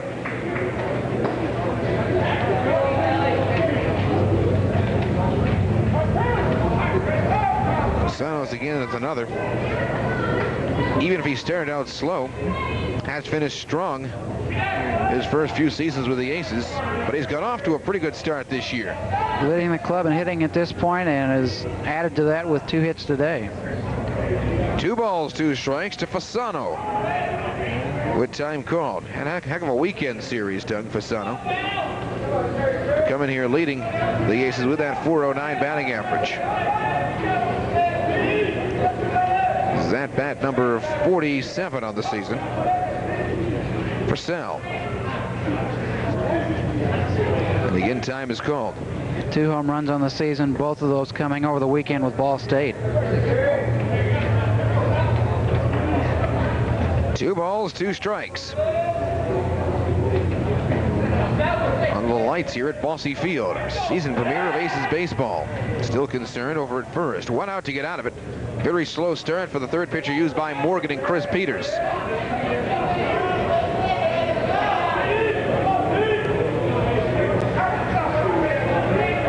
Again, 90 feet away is Watson. And Finally from Peters, the 2-2 pitch. Takes a ride and is heading foul. Good 370 plus away. Just a little bit out in front on that pitch, and you can see Peters bringing it on the inside part of the plate. And that's another thing that I think people are really impressed with, is the bat speed of Sal Fasano. He's so big and so strong that if he gets that bat out, a lot of times it's hard to hold up that swing. And that time just a little early. Hit 301 a year ago. One of the top returners, and got him on the inside.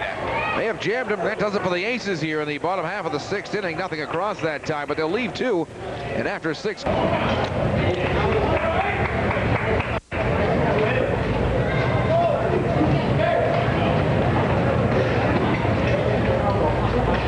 I'm Darren Smith with Doug Emig as we move to the top half of the 7th inning. It's 5-2 Evansville. Greg Wilming, after 2 very strong innings back in the 4th and the 5th, ran into a little bit of a problem last inning. A walk and then a 2-run homer to Clint Hickman, the number 5 hitter. But then got a ground ball to get out of the inning. 7, 8, 9 due up here for Indiana in the top half of the 7th. Buckle, Cotton, and Durbin, the scheduled 3 up. So in a 5-2 ball game. Things kind of interesting, knowing the power of IU and an 8-game winning streak coming in. Impressive after 17 at 13-4, and again the Aces 8-5. Trying to start a new streak after picking up 3 of 4 from Ball State. They have lost 1 here at Bosse Field in 4 tries. Center field, long way to go. Warning track. That is Marty Watson. 1 long out. Darren, you spoke earlier about his success in the field as far as his airless streak. The speed comes into play as well. You can see he got a good jump on that ball. Hit pretty well by the second baseman, Buckle, but no problem at all for Marty. Here again, Jason Cotton out of the 8-hole. The first baseman had a double back in the 2nd inning. Went down 1-3. Wilming to Siebert a few innings ago.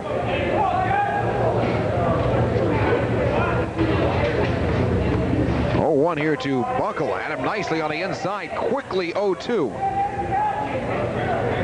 Now this is the part of the game, I think, where Greg really realizes what's at stake. He's got a 3-run lead, but more important, he wants that complete game. And you're going to see him maybe just get a little bit more sharp with his pitches. Letter high on the last. Count is 1-2 here from Greg Wilming. And got him looking. That's the 3rd Wilming's had looking today, and it's strikeout number 7 on the evening. 2 out brings up the 3rd baseman, Jason Durbin. Ground out victim twice. Bounced out to Tim Brownlee at 2nd back in the 2nd, and Aaron Grease at shortstop back in the 5th. Getting the standard out of Perry Meridian. We have gone through 3 times now. The starting 9 for IU. 2-way top of the 7th. We are scheduled to go 9 here tonight.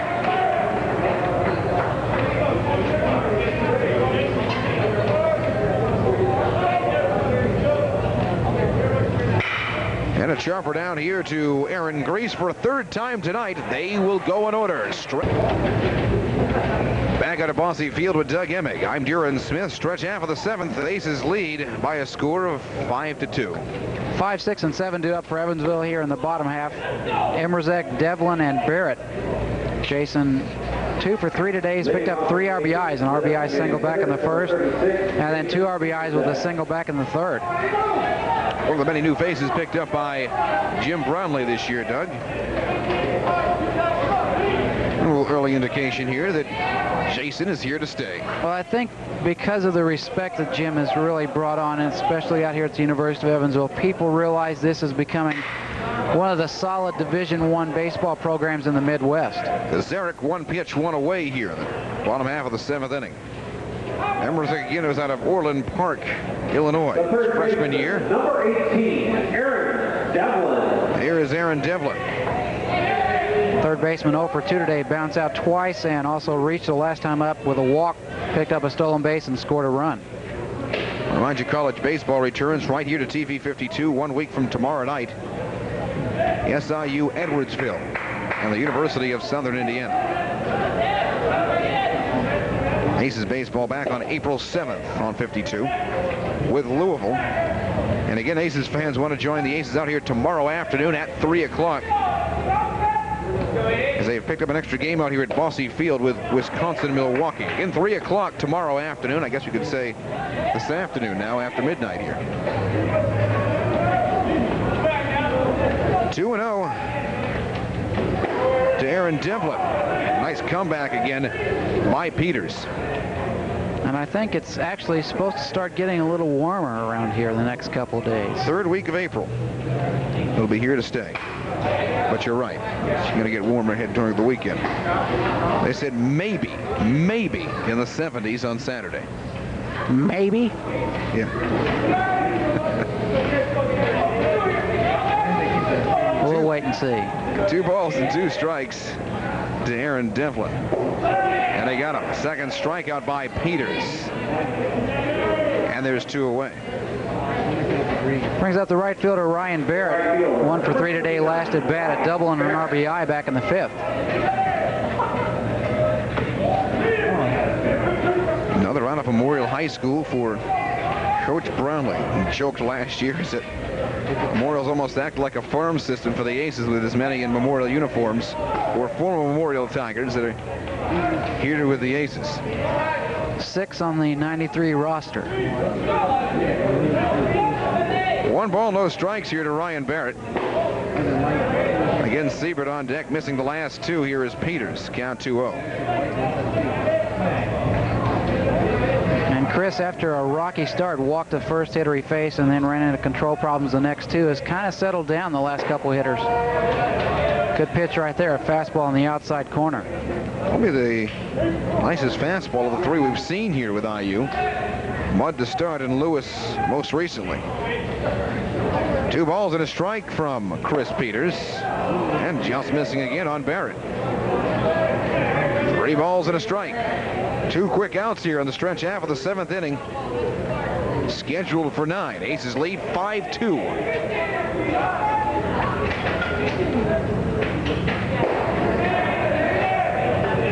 And a count at 3-2.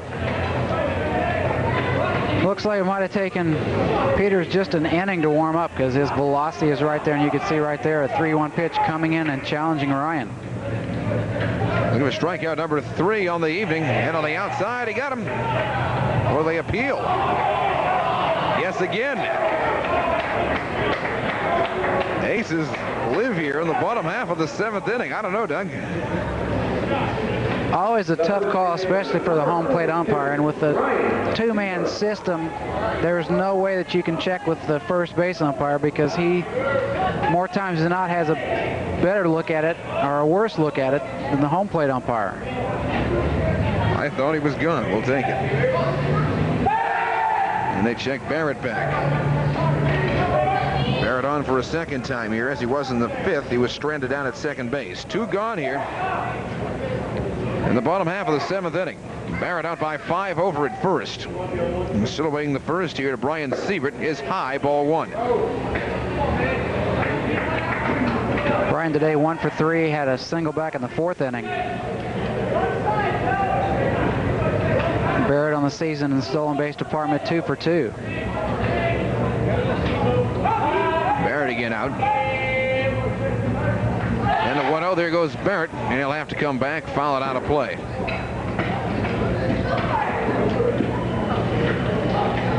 Barrett 2 for 2 with stolen bases. Got a hit and run on in the last. Siebert came in, as I said, hitting .286. And has reached once here today, back in the 4th. 1-1 pitch. And again, finding the mark, the count 1-2. Not bad, Doug, after struggling early here at Peters and finding location.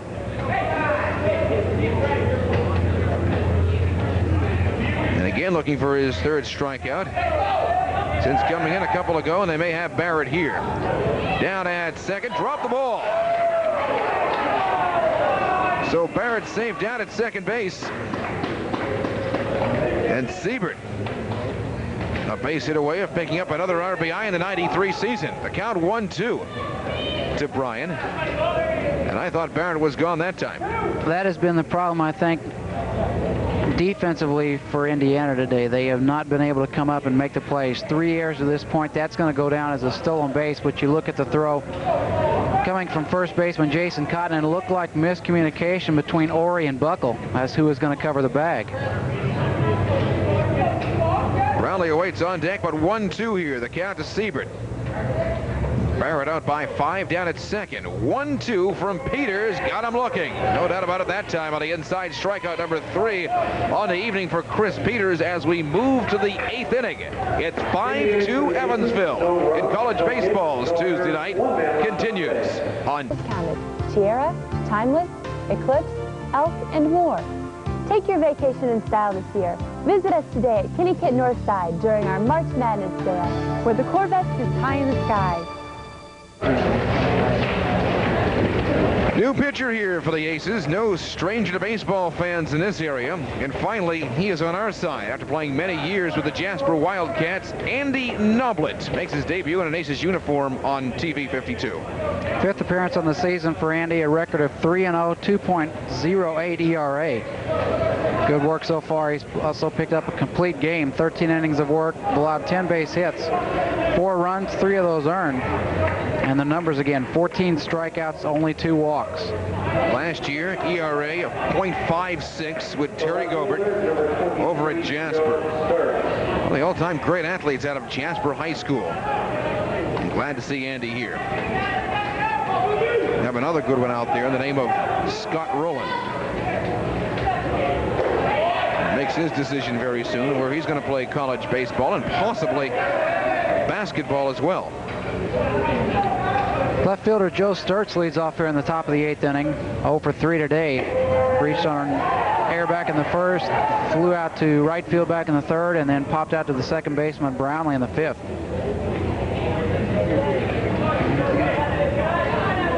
Andy Noblet. The one who has hurt the local programs here in Evansville is no longer the foe. 2 balls and a strike.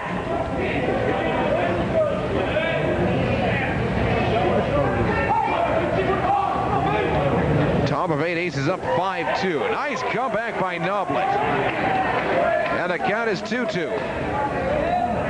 Well, we know from our coverage of high school baseball and the way that Terry does a good job of at Jasper. We've seen him a couple times in the semi-state.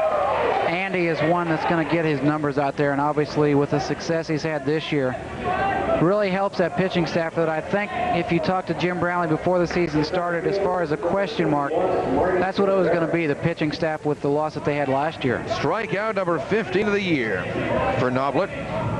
Now pitching in inning number 14 of the 93 season. Gazarek got caught looking in the first, down 5-3 in the third, 6-3 in the 6th inning. Right back at you comes Noblet, the count 0-1.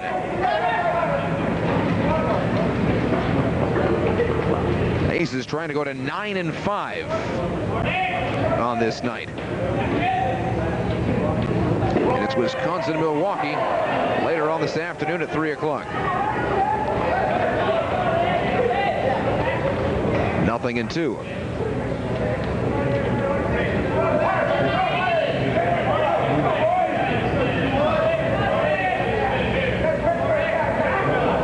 Trying for back-to-back Ks. There goes the bat. And there's the second strikeout by Noblet. Almost took out half the team. Good thing that railing was down there because they're all hunched over that third base dugout, and as soon as he swung, you could see the bat start creeping its way back to the dugout. Here's Dave Snedden. He's gone once on the K. 5-3 back in the 6th inning. Hit safely back in the third, stranded down at second. But 2 quick outs here. And Noblet into the 8th. Ball 1. Much like Wilming, he's going to have a lot of success with location, and I spoke about the numbers coming in 13 innings, 14 strikeouts, only 2 base on balls. 1-0 from Noblet. Missing the count, 2-0. One great pitcher here in Noblet. What an addition to the Aces. His freshman year, a 6'4", 195-pounder out of Jasper. Looks on the inside, and the count 2-1. And you look with the other new faces as far as the pitching goes. You've got Adam Bennis, of course, the brother of U of E great, now San Diego star Andy Bennis, and also Matt Elpers, a left-hander out of Memorial. The arch rivals, Noblet and Elpers, many a times in high school ball. Now joined forces with the Aces in 93. 3-1 pitch becomes 3-2, and Noblet looks to strike out the side. He's got a lot of confidence in his pitches. He knows that he's got a good fastball, and a lot of times when you get in a situation like this, early on in your career, you want to see if you can challenge these Big Ten hitters, and right there, a good fastball. A little bit up in the strike zone, but Sten not able to make contact. We'll do it again, the count 3-2. 2 gone here, top of 8. Aces up 5-2. A home run by Clint Hickman to put 2 on for the Hoosiers. 3-2 by Noblet. Chopper down here again, Aaron Grace. Little bobble there by Grace, and some speed that time by Dave Schnitten. Safe at first. Tough ball right there for Aaron to handle. It. Ball like that over in the deep part of the shortstop area. You're going to have to field it cleanly and make a good strong throw. And we saw earlier pretty good speed from the catcher Snedden. Kevin Uri has walked twice. Has reached all 3 times, first, third, and sixth. He was on base when Hickman hit the home run. Hickman on deck. And Noblet just misses here on the outside. The count is 1-0.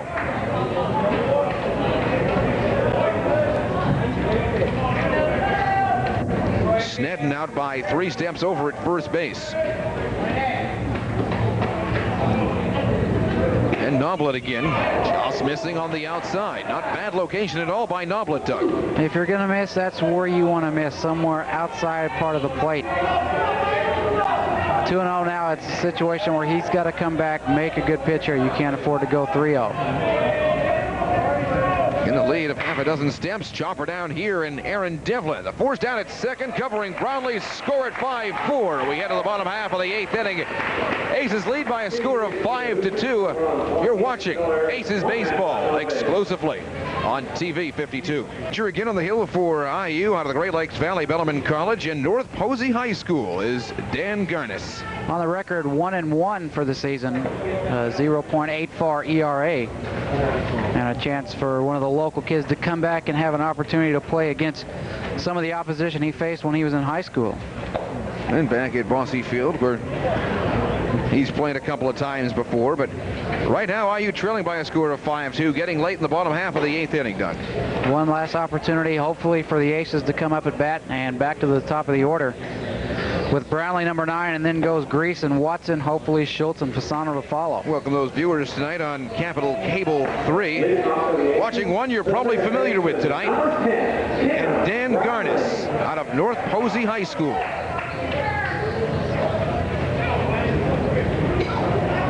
Tim today 0 for 2, has been on base twice, reached on an error back in the 4th, and walked back in the 6th. Aces trying to add insurance to already a 3-run game. Garnis missing on the inside for ball 1. 7-0 record, 8 saves and 32 appearances for the Bellarmine Knights last year. And in foul territory, that is hit it out of play. And at North Posey, sectional championship back in 1988. All conference honors, all sectional honorable mention in 1988.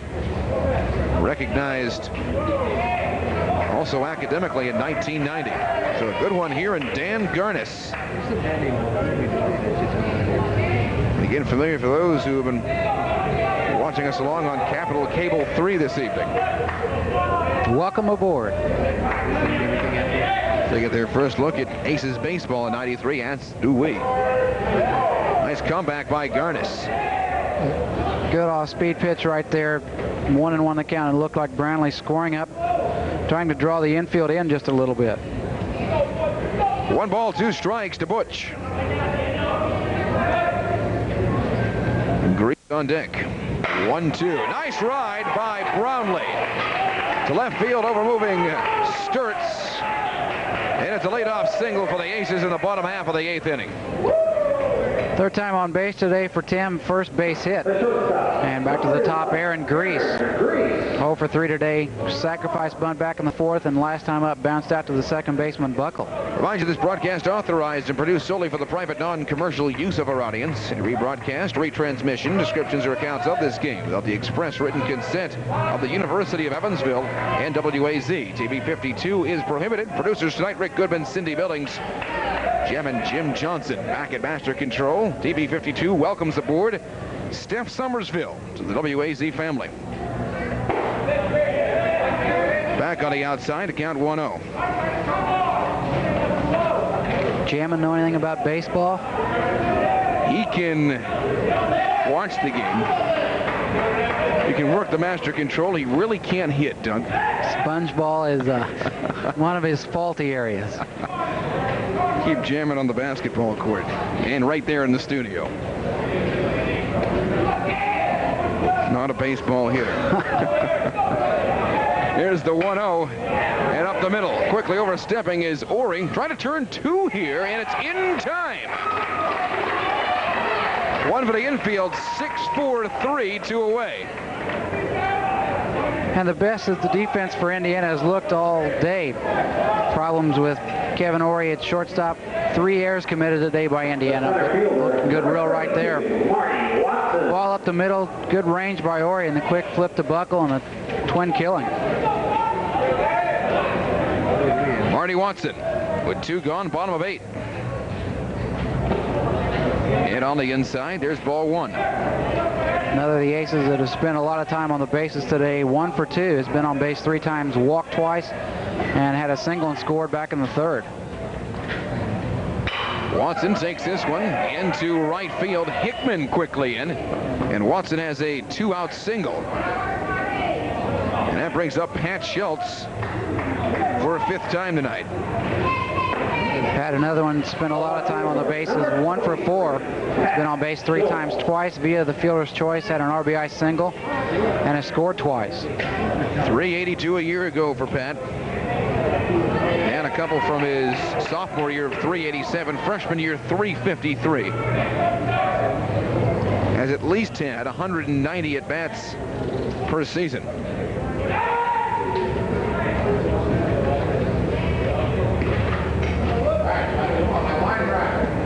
Watson out by 4 over at first. 2 gone, bottom of 8, 5-2 Aces. Fasano on deck. Nice pitch again by Garnis. Fastball on the low inside part of the plate. Still making sure that Watson does not get too big a lead. Already 1 stolen base today, 3 for 3 on the season. 0-1 pitch, and again, right on the line. Watson was going anyway with 2 away, so he rounds 3rd and heads on home. With a play here at the plate, Watson tries to grab home, and he's gone. With his speed, Brumley thought best to send him. Aces go down that way, and it's the last call for the IU Hoosiers as we head to the top half of the 9th inning. Aces up 5-2, and it continues. College baseball on TV 52. Experience a monumental television event. The epic miniseries, The Wild West. The San Francisco Chronicle calls The Wild West a daunting undertaking, a labor of love. TV Guide calls it a spirited 10-hour documentary, a major television event. Discover America the way it really was. Watch The Wild West, narrated by Jack Lemmon.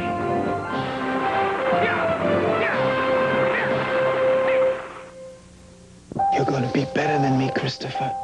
I can see it in your eyes. No wasting your life on something you hate. Not for my son. You're going to college. I can see it in your eyes. I can see it in your eyes. You are going to do something important. Christopher, time for work. We've always had the dreams. Now we have the means. Please, support the United Negro College Fund. Last call for Indiana University with Doug Emig. I'm Darren Smith. Our score 5-2, top half of the 9th inning. Hickman, Browler, and Buckle, the scheduled hitters, due up here for Indiana in the 9th inning. Hickman, the only producer so far via the runs, a 2-run homer back in the 6th inning. Season premiere of Aces baseball on this night, trying to bring home an Aces victory. Aces television record, and I had this coming in and lost it, somewhere between here and West Franklin Street.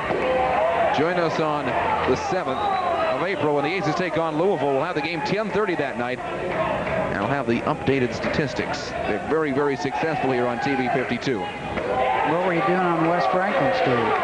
Shopping. Oh. 1 ball, 2 strikes to Hickman. Hurt us with the homer back in the 6th inning. Got up. Andy Noblet, strikeout number 3 since coming in an inning ago. Freshman in the 2nd inning of work today, and has not really had a lot of problems. 2 strikeouts back in the 8th inning, the first 2 hitters he faced. Number 24, Matt Brockman. Now Matt Brawler, the DH, 0 for 3 today, strikeout victim back in the 2nd inning and bounced out twice. Well, season total up to 17 now in 15 innings pitched. 1 gone, top of 9, 5-2 Evansville. Wisconsin, Milwaukee, 3 o'clock Wednesday. High outside, ball 1. 8-game winning streak on the line here for Indiana. They are 13-4. And again, good comeback by Noblet. 1-1 the count. Buckle on deck, Cotton Durbin to go through the starting 9 4 times. And an opportunity for Evansville to get back on the winning streak. They had put together 4 wins in a row before losing the last of 4 over the weekend against Ball State. 1-1 by Noblet. Got him again. Broke right inside, Doug. And that's the confidence right there on a 1-1 pitch coming in with a breaking ball. I talked about his fastball. He really has control of his pitches out there and has a lot of confidence in just about every pitch he throws. 1 ball, 2 strikes. Go get him again, Andy. Got him.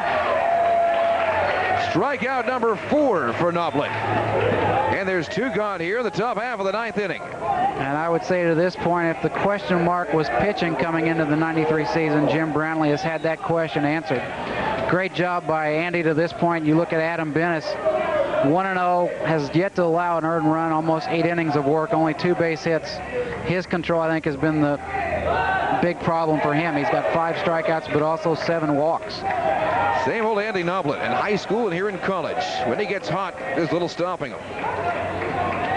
Here's the 0-1. And missing by a little on the outside, count 1-1. This is Joe Bunko, last chance here for IU. 5-2 Evansville. And upstairs, foul territory, quickly coming in. Over at first, Fasano on his feet. Along with Brian Siebert will do it again, 1-2 the count. College baseball returns to TV 52. 1 week from tomorrow night, it is USI and SIU Edwardsville. High school baseball right around the corner. That's why I keep asking about this weather. It just doesn't seem like baseball season yet. 1-2. Noblet trying to strike out the side. Almost did it back in the 8th inning. Get it!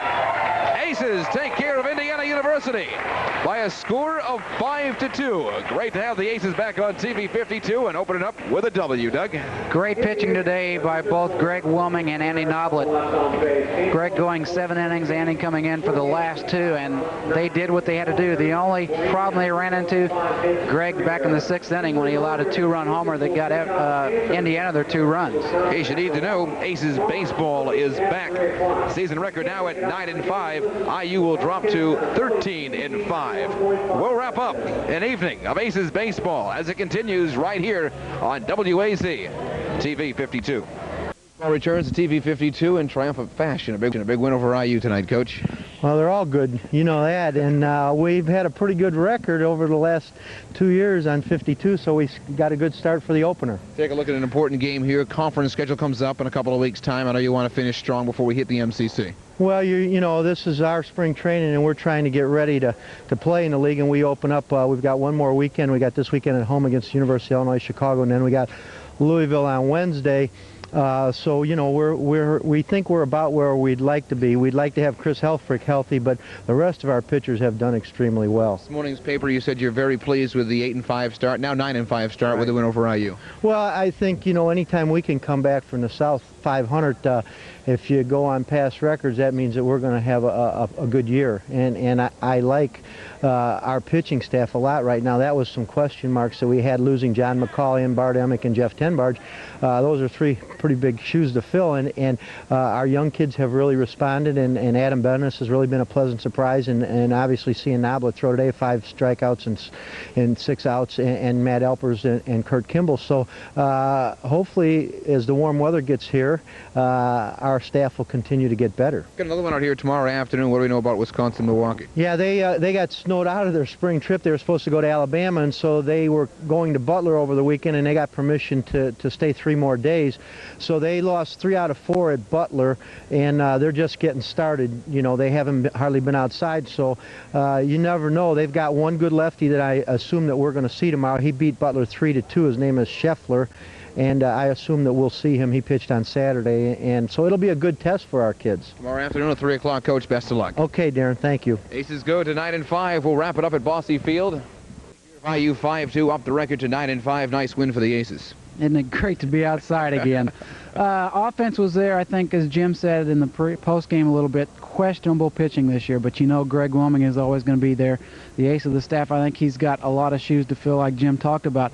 But you know he's going to come out there. His control is always going to be there. 6 strikeouts, only allowed 4 base hits. The only problem he ran into, the 2-run dinger he gave Hickman in the 6th. And so often you have to slam the door to get the save, and that's exactly what Andy Noblet did. Well, you look at that, and we know what Andy can do because we've seen him play at Jasper, and it's always a question mark moving from high school up to the collegiate level. But he came in, did job today. 5 strikeouts in 2 innings he pitched. Aces now 4-5 here at Bosse Field. Return here tomorrow afternoon as Wisconsin-Milwaukee. Aces baseball returns on TV 50.